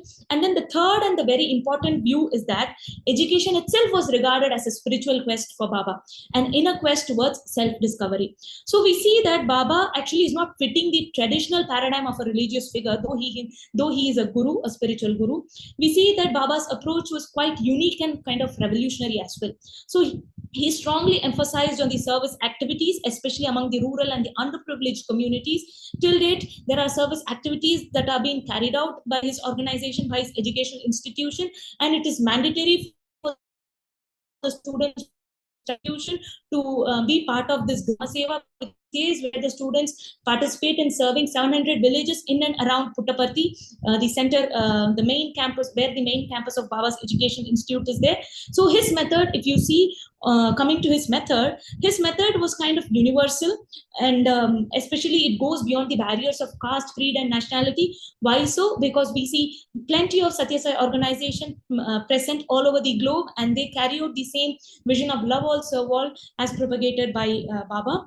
And many educational institutions started taking inspiration from Baba's philosophy, is also running in the same manner. So Baba's educational endeavor officially started in the year 1968. He started through a women's college in Anantapur district of Andhra Pradesh state. The reason why he started this institution, Baba gives in one of his discourses, he says the necessity of establishing this institute arose because of prevailing unrest, agitations, and hardships of this region of Anantapur. Women of Rayalaseema region must acquire proper education through this kind of institution. So this is the reason why he started. He wanted to first, he envisioned his educational vision started with women empowerment, giving education to women population of the region of Rayalaseema. So as of now, and based on the empirical study done by Renu Trika, as of now, there are 99 Satya Sai schools present in India, 41 schools across 26 countries, serving over 5,100 students worldwide. And the central to Baba's educational philosophy was the belief that education, healthcare, and access to water are fundamental rights to human beings, and therefore it cannot be commoditized or sold or bought. So with this firm conviction, he started his educational institution, and therefore he was very sure that he has to decommercialize the education in India. So despite, we see now comparing Baba and Tagore, despite their different beginnings, we see Baba and Tagore actually share one common concern. So what was it? It is the reason for this commodification for Baba, he felt, was because of the westernization, the more westernization or aping the West blindly by the Indian community. Because in India, we believe that education should, Ma'am, I would request you to should wind be up. given free of cost. Yes, okay, fine. So I'll just go through the slides. The next section actually talks about the imitation and badness of imitation. It talks about, it draws in the concept of post-condition as told by Makarand Paranjapi, and it compares the concept of culture and how Baba and Tagore are actually redefining culture or reinventing culture through the concept of parampara, and trying to bring out this efficiency of education through spiritual education. And then I'm just concluding, okay? So, and then we also see that Baba and Tagore's emphasis on pedagogies of spirit, how they give importance to spiritual education. And then we also see that Tagore, in a way, was against the static curriculum and adopted more of an open curriculum policy and peripatetic learning, whereas Baba, on the other hand, was more on committed to addressing the spiritual void of his time, and therefore he kind of universalized the Indian method of education, and that is why we see the presence of Satya Sai institution globally. And also, one more thing that Baba emphasized was on this 3 HV policy of head, heart, and mind. And he believed that it is through the synchrony of mind, body, and soul is what a true purpose of education is. And therefore, he believed that every student must go through a crucible of seva as sadhana, where they go through the fourfold pathway of starting with self-confidence, which leads to self-satisfaction, and then thereby to self-sacrifice, and then finally self-realization. So it is through this way that Baba and Tagore propagated their educational philosophy, rooting in spiritual education being the true education, and then as well as trying to remake what has been inherited. And they were actually in a way co-creator of tradition, as we can say, to quote the words of Paranjapi, and they brought in tradition live back to the current times and adopted their educational philosophies according to the needs of the current time, is what this paper talks about. Thank you for your patient listening. I believe my presentation is done. Thank you, ma'am. Dr. Reena, if you have any questions. Brenda, very well presented, and you did great research on the two philosophers. I have a query. You're talking about the spiritual education and the pedagogies to be adopted. Do you think it's going to match with the technical education that we require in the 21st century? If I could actually quote the words of C.P. Snow, a very famous physicist as well as a person of spiritual rootings, he said that spirituality and science have to come together, and there is no other way. If there is no spirituality, there cannot be science. I believe so. It can be integrated, and that is what these two philosophers tried to do so. Yeah. And also, spiritual education can be seen as human values education. We did not give a stigma to them seeing as a religious education. It is nothing but human values, and that is what one of the fourth SDG goal is: quality education. And quality education talks about human values, integrating human values, and I believe spirituality brings in that. Yeah, this is what actually is required, that is educare. Yeah, all right, very good. Thank you. Okay, so moving on to the next presenter, I would like to invite Ms. Vijaya Bharata Lakshmi to present the paper titled The Role of Moral Values and Ethical Principles in Moral Education. Yes, madam. Ma'am, you can start presenting. Yes, madam. Madam, I am unable to provide my PPT. Yes. So, I will try to, madam. Yes, ma'am, you can. Okay.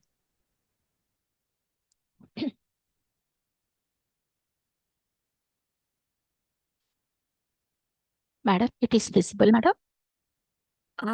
Not yet, ma'am. Ma'am, please click on slide share and then start presenting. Okay, ma'am.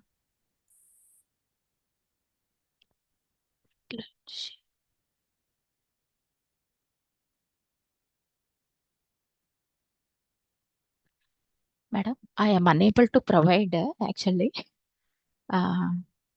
So I will read out, madam. Yes, ma'am, sure, not a problem. Okay, madam, thank you so much. Respected dignitaries and my dear co-participants, a very good afternoon. This is Bharati from SKR College Women, Ras Mahendravaram. First, let me express my heartfelt thanks to organizers for giving a chance to express my opinion on the role of moral values and ethical principles in modern education. It is privileged to speak on a topic that forms the very foundation of a healthy society and a meaningful education. The role of moral values and ethical principles in shaping our students and strengthening the modern education system. Let us explore how these timeless values are more relevant today than ever before. In today's fast-paced, competitive, and technologically driven world, education is often measured by academic scores, degrees, and job placements. However, true education is not only to impart academic knowledge, also for building character. Moral values such as honesty, responsibility, respect, empathy, and integrity are essential for students to grow into responsible, compassionate, and ethical citizens. Ethical principles guide students in making the right choices, resisting peer pressure, respecting diversity, and understanding the consequences of their actions. These values are crucial not only for personal development but also for building a just and peaceful society. The modern education system has the responsibility not only to impart academic knowledge but also to integrate moral education through curriculum, teaching methods, and role modeling by educators. Today, we will explore how moral and ethical development shapes a student's personality, improves their decision making skills, and prepares them for real life challenges, making them not only successful professionals but also good human beings. Next, let us see what is the definition of moral values. Moral values are our guiding lights, the belief that tell us what is right and what is wrong. They include honesty, kindness, respect, and compassion. These values define who we are and how we interact with others. Next, definition of ethical principles. Ethical principles are like a compass in difficult situations. They help us determine what is fair, just, and morally sound in our decision and actions. Importance in shaping individuals and society. uh, the character formation, guiding good behavior, promoting school harmony, strengthening democracy and justice. These are the shaping individuals and society. So, why moral values matter in education? Build character and integrity. When we integrate values into education, students grow into individuals with integrity and a strong moral compass. Improves behavior and discipline. Values guide students to make better choices, reducing indiscipline both inside and outside the classroom. Promotes positive relationships. Respect, kindness, and tolerance help build strong bonds between peers and with the teachers. Prepares for real life challenges. Education is not just about academics, it is about preparing students to face real world uh, dilemmas with confidence and responsibility. Supports a healthy learning environment. A value driven atmosphere is where students feel safe, respected, and motivated to learn. Next, ethical principles in the classroom. The first one, respect. Every student deserves to be heard and valued. We must model respect to receive in it return. Fairness. A teacher's ethical duty is to treat all students favoritism and ensuring fairness in opportunities. For example, equal participation in group project in a school or college project. A teacher noticed that only a few students were always chosen as leaders.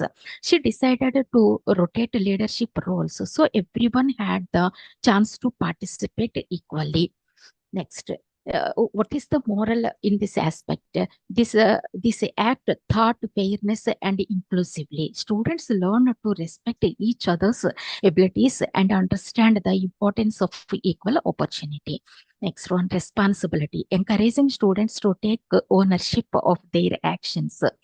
In, instills lifelong accountability. For example, classroom cleanliness initiative. A class was constantly littered until a few students volunteered to from a clean classroom team. They took responsibility and created a duty chart for their classmates. In this aspect, what is moral? This developed a sense of shared responsibility and pride. The classroom remained clean, and students learned the importance to taking initiative. Honesty. Cheating or lying may bring a short-term gains, but erodes trust. We must upload honesty in all academic work. For example, for forgotten homework. A teacher once noticed that usually bright students did not submit an assignment. When asked, the student admitted they forgot but did not want to lie or copy from someone else at the last minute. What is the moral in this aspect? This shows how the students prioritized honesty over saving face. The teacher appreciated the truthfulness and allowed a late submission with a small penalty, reinforcing that integrity is more valuable than perfection. So, another virtue ethics and habit formation. These are the Aristotle. One is the best example. Aristotle believed that the goal of a human life flourishing achieved through the development of virtue. Virtue, according to Aristotle, is not innate. It is developed through habitual practice. This means individuals became morally by constantly practicing good actions until those actions became part of their character. Would Next. like you to Yes, madam. try and My concluded, ma'am. Concluded. In today's rapidly changing world, the integration of moral values and ethical principles of modern education system is a more vital role than ever. Education must go beyond academic achievements, nurture character, empathy, integrity, and social responsibility, as emphasized by thinkers like Aristotle, John Dewey, and Paul Feyerabend.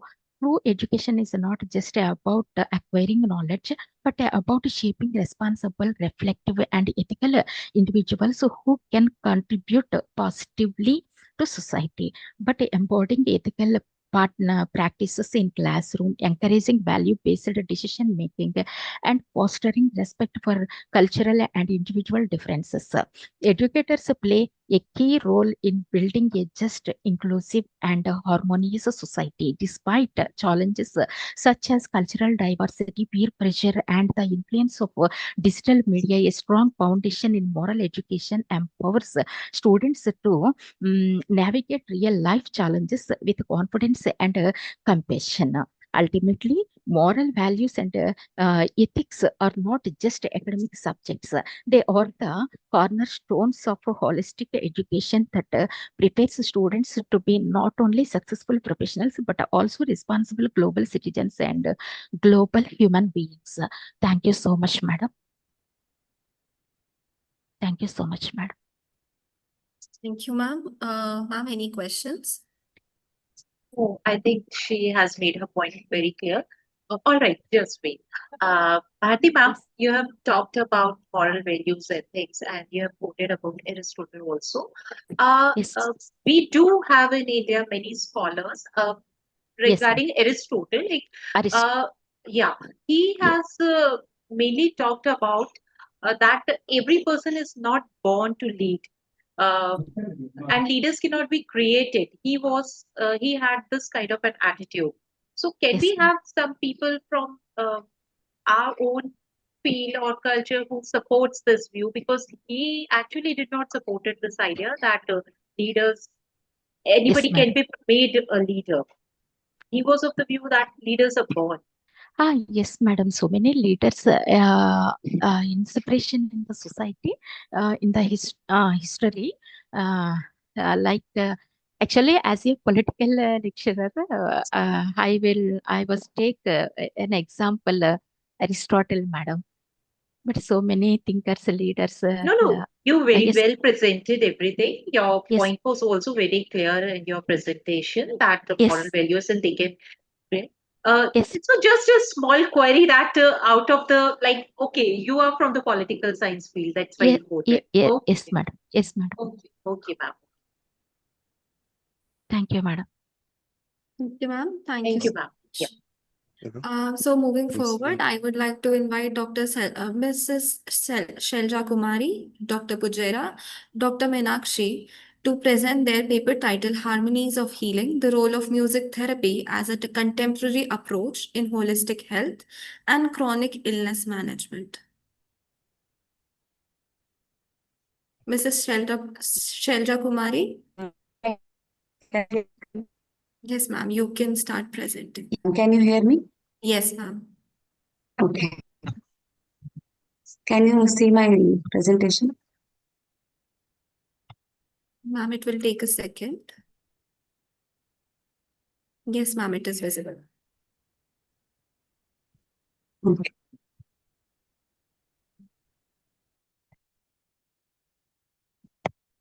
Good afternoon, everybody. I'm Shailaja,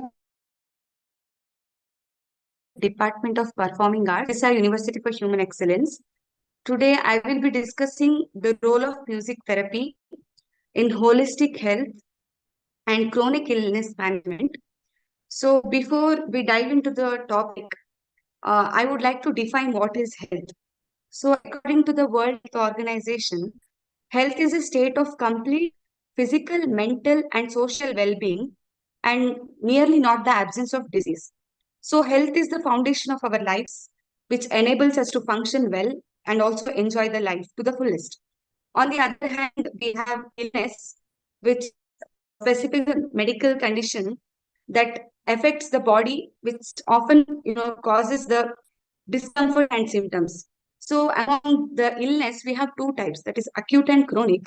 So chronic illness such as diabetes, hypertension, heart disease, and mental health condition always requires multifaceted treatment, such as pharmacological interventions, physical therapy, lifestyle modifications, and etc. So my uh, approach is that, can music, a universal language, become a therapeutic tool to heal and empower the individuals who are suffering with chronic illness?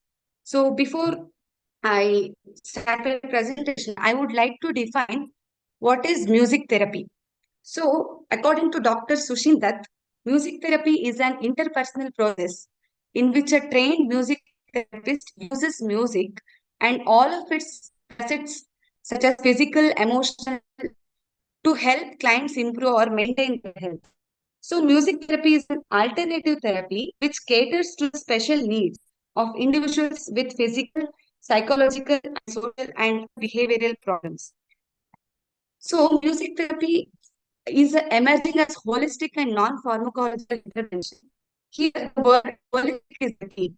So, it helps us understand that music therapy not only heals one's body, but also heals the mind.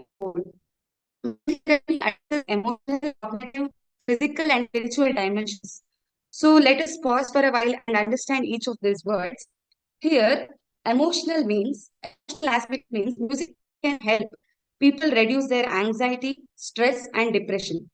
Coming to the cognitive, it helps people to enhance their memory, attention, and creativity.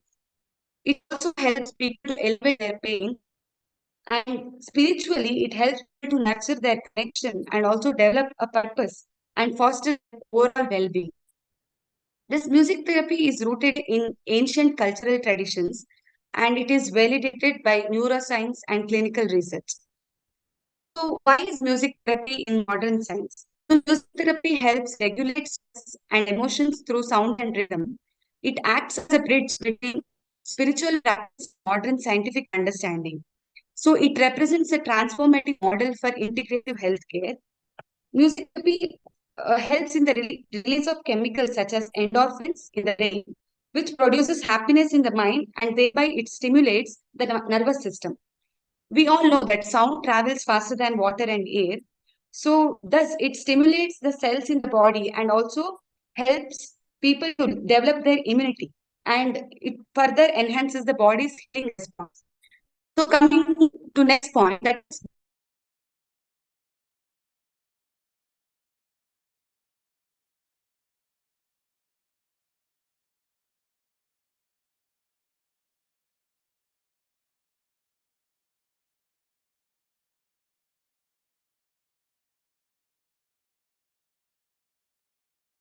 hello. Yes, ma'am. So where did you lose the connection, ma'am? I think there was some network issue. You can go ahead. So was I doing slide when you the connection was cut? Yes, ma'am. On the fifth slide. fifth slide. Okay. So the music therapy, why we are discussing why music therapy in modern science. So it regulates stress and emotion through sound and rhythm, and it acts as a bridge between spiritual practice and modern scientific understanding. So music therapy represents a transformative model for integrative healthcare. Music therapy helps in the release of chemicals called endorphins in the brain, which produces happiness in the mind, thereby stimulating the nervous system. And we all know that sound travels faster than the water and air. So by this, it stimulates the cells in the body, and further it enhances the immunity in the body and helps the body to increase its healing response.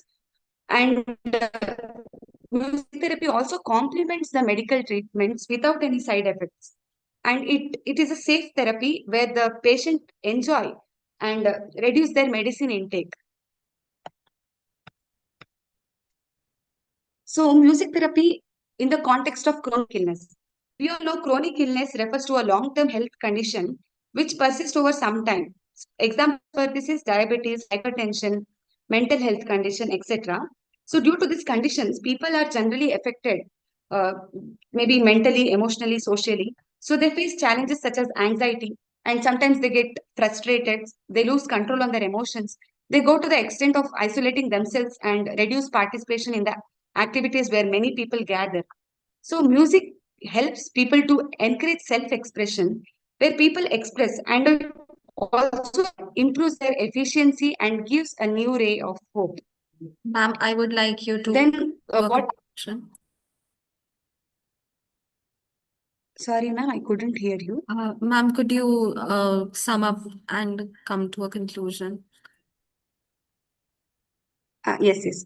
So the music therapy, music actually stimulates the dopamine, serotonin, and all these hormones, which actually increases the calmness and the happiness in the mind, and it also enhances the immune function, as I mentioned before. These are all the various types of music therapy that can be that can help the people to treat, and these studies which I would like to read up, and I'd like to read the second one. So here, the girl was adopted at 5 months by the parents, and she was struggling a delayed speech and learning difficulties. And she was also facing some fear of social interaction. Although she managed to score well in her studies during her early years, but later the condition worsened and she was diagnosed with schizophrenia, and they tried to help her with allopathy, Ayurvedic, and other approaches, but nothing gave her relief. But after they met a music therapist named Dr. Meenakshi Ravi, who is based in Bangalore, they saw that the child was improving and she could really do well in her studies. She also, her speech improved, her writing skills improved, and for utter surprise, she also passed her Carnatic junior exam with distinction. So this is what music can do. And I would like to just conclude by saying that music therapy stands as the intersection between science and spirituality. It offers a holistic approach to the healing, and this can empower the individual to engage in their healing journey. Thank you. Thank you, ma'am. Ma'am, do you have any questions? Yeah. Hi, Shelja. You have worked upon music therapy. Shelja, we used to make use of in our junior classes, teaching students through music. So, do you think it can also be encouraged in the senior classes also? Yes, why not, ma'am? It will be a very good approach. Yeah, please carry on. Yeah, music can actually, help the students to improve their cognitive area of the brain, where their attention span and the memory aspect will be improved. And this can surely help the senior students also to, improve in their studies. Okay, so have you worked upon anything regarding that, including it in the curriculum or? Yes, in our university, we have included music as a part, like each student learns music, and we have seen a significant improvement in them, ma'am. For like which standards, in which classes? Like we are running university, so we have a So, degree, like okay. yeah, bachelor's course and also postgraduate course. So is it compulsory for all the students? Yeah, basic music is compulsory to all of them. Okay. All right, fine. Thank you, Shelter. Thank you, ma'am. Thank you, ma'am, for the presentation. Moving forward, I would like to invite Dr. Rajeshwari, Neetuj, Deepika, Ananya, Rakshita, and Kavya to present the paper titled Green Minds for Green Planet, an NLP-based approach to adolescents' mental health and environmental engagement. Yes, ma'am, your slide is visible. You can start presenting. Okay, madam.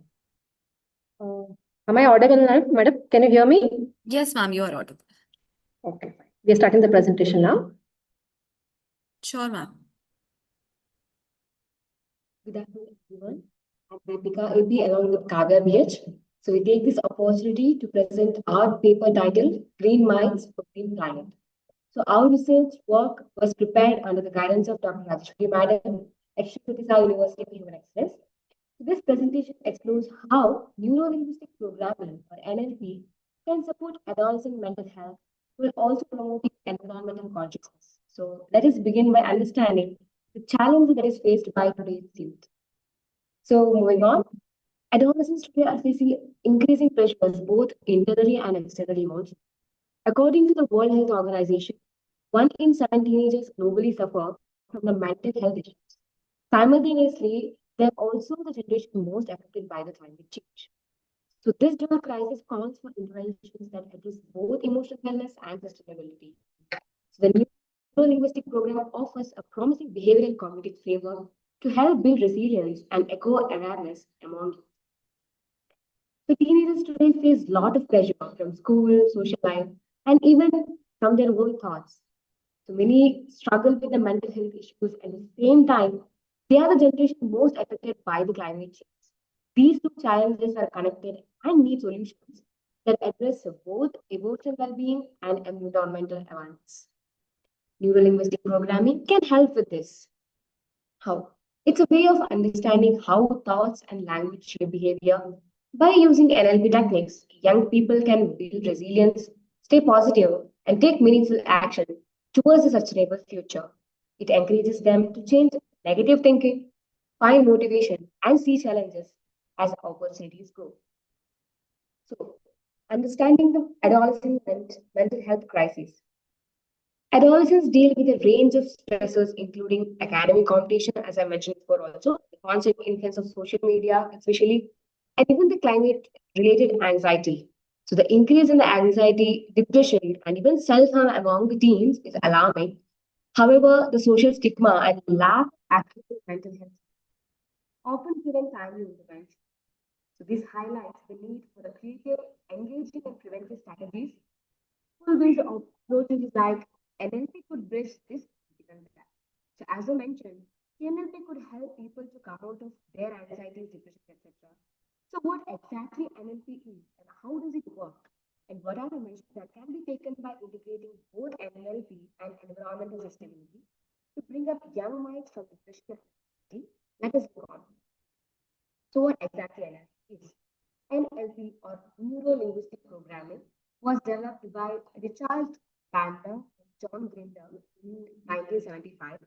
It focuses on the connection between our internet experiences, language patterns, and outward behaviors. It is like training your brain to think a more positive and effective way. It helps you to understand how your thoughts, words, and actions are connected. And it also teaches you the techniques to change negative patterns within you and help to promote get the thoughts in a positive manner. So some powerful NLP techniques include anchoring the emotional states, reframing limiting beliefs, future pacing, and meta-modeling language patterns.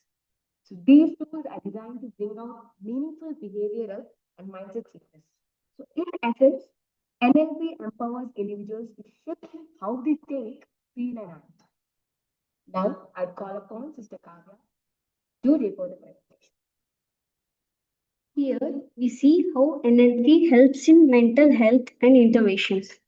When applied to adolescents, NLP can help them reshape negative self talk, reduce stress, and set meaningful goals. For example, the Swiss pattern technique helps replace anxious mental images with positive ones. Anchoring one Anchoring can train students to access calm and confident states before exams or presentations. Reframing turns like I'm not good at this into I'm learning and improving. These methods collectively enhance motivation, empathy, and emotional regulations. Next, nature. Now we see how nature and mental health are interlinked.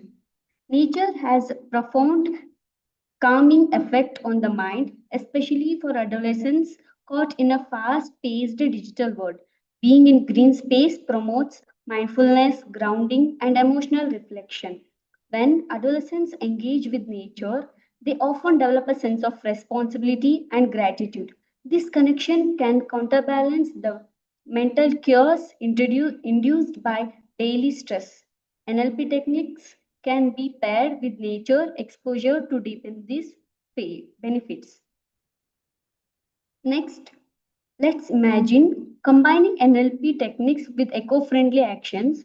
For instance, we can anchor feelings of pride and happiness to activities like planting trees or recycling. Future pacing allows youth to visualize themselves living in a sustainable lifestyle and feeling fulfilled about it. Reframing helps shift their mindset from climate change is hopeless to I can be a part of solution. Modeling the behavior of young climate leaders also builds a sense of agency and inspiration. Ma'am, please try and conclude. Yes, ma'am.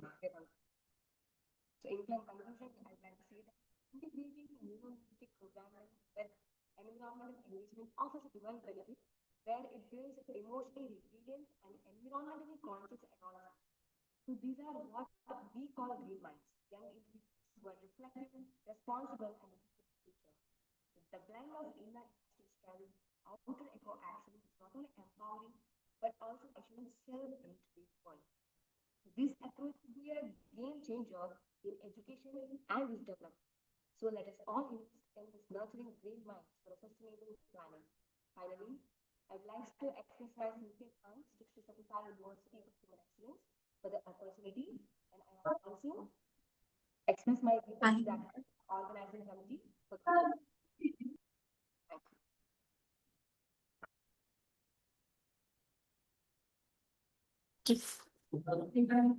Thank you, ma'am. Ma'am, if there are any questions. Yeah, so I think she presented her idea well, Rajeshwari. Thank you, All right, that is actually the need of an hour, I think. I hope this was the idea behind this, Rajeshwari. Exactly, madam. Yeah, we need to have green minds to have a greener world. Yeah, thank you, Rajeshwari. It was good. Thank you, madam, for the opportunity. Thank you, ma'am. So as we come close to this enriching session, I would like to extend my heartfelt gratitude to everyone who made this event successful. I would like to invite Dr. Prerna to share her thoughts with us regarding today's session. Ma'am, please. First of all, I would begin with congratulating the entire team of BGU for organizing this intellectual gathering. I think, and the topic chosen was also like it is also the need of an hour to be thought about. Then I would like to thank the conveners of the seminar, Dr. Leher and Dr. Harshita, for giving me an opportunity for being a part of this intellectual gathering, I think. Then I think Tavishi, you also need to be thanked and congratulated for very well managing this. You are really a wonderful moderator. Yeah. In the first technical session, the papers presented by all the presenters, they were really good and very well researched and worked upon. The topics were also really good because they connect with the theme of the seminar. Like Mary talked about political awareness, and Brinda uh, talked about spiritual pedagogies. Then Shelja and Rajeshwari, they also talked about the like Green Planet, Green Mind, and Shelja talked about music as a therapy.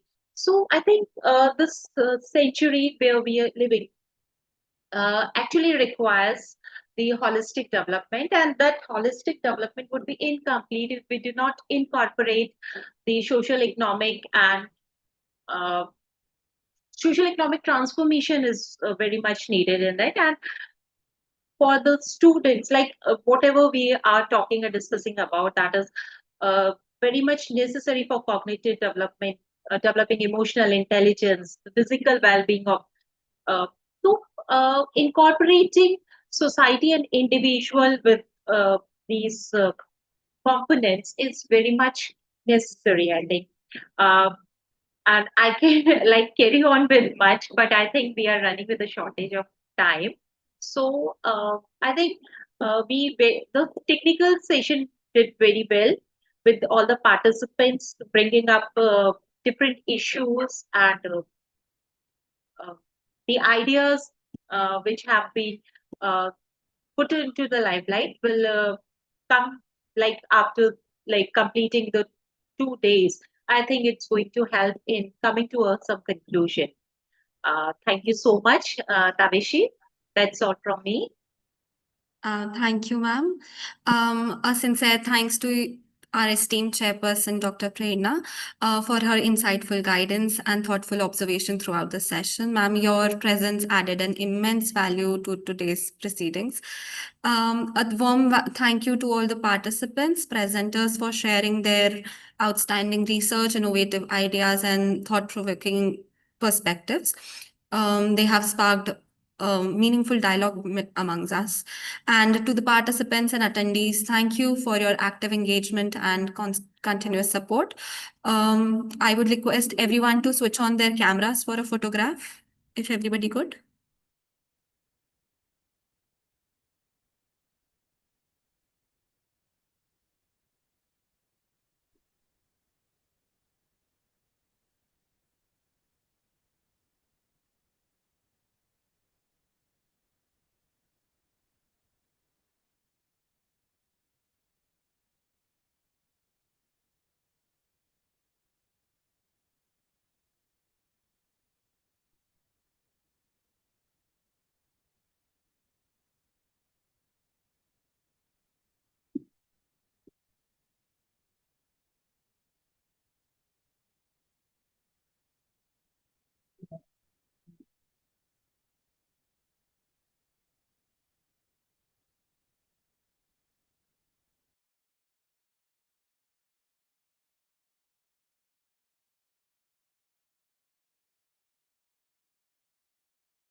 Thank you everyone for joining us today.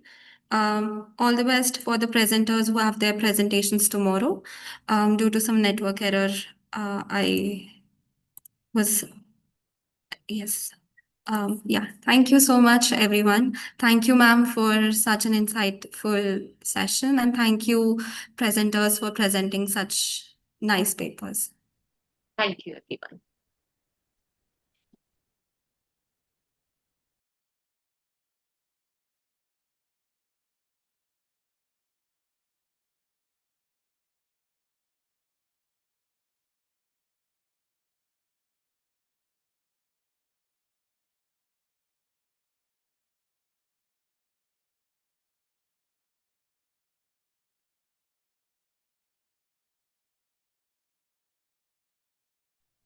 You all can leave the session.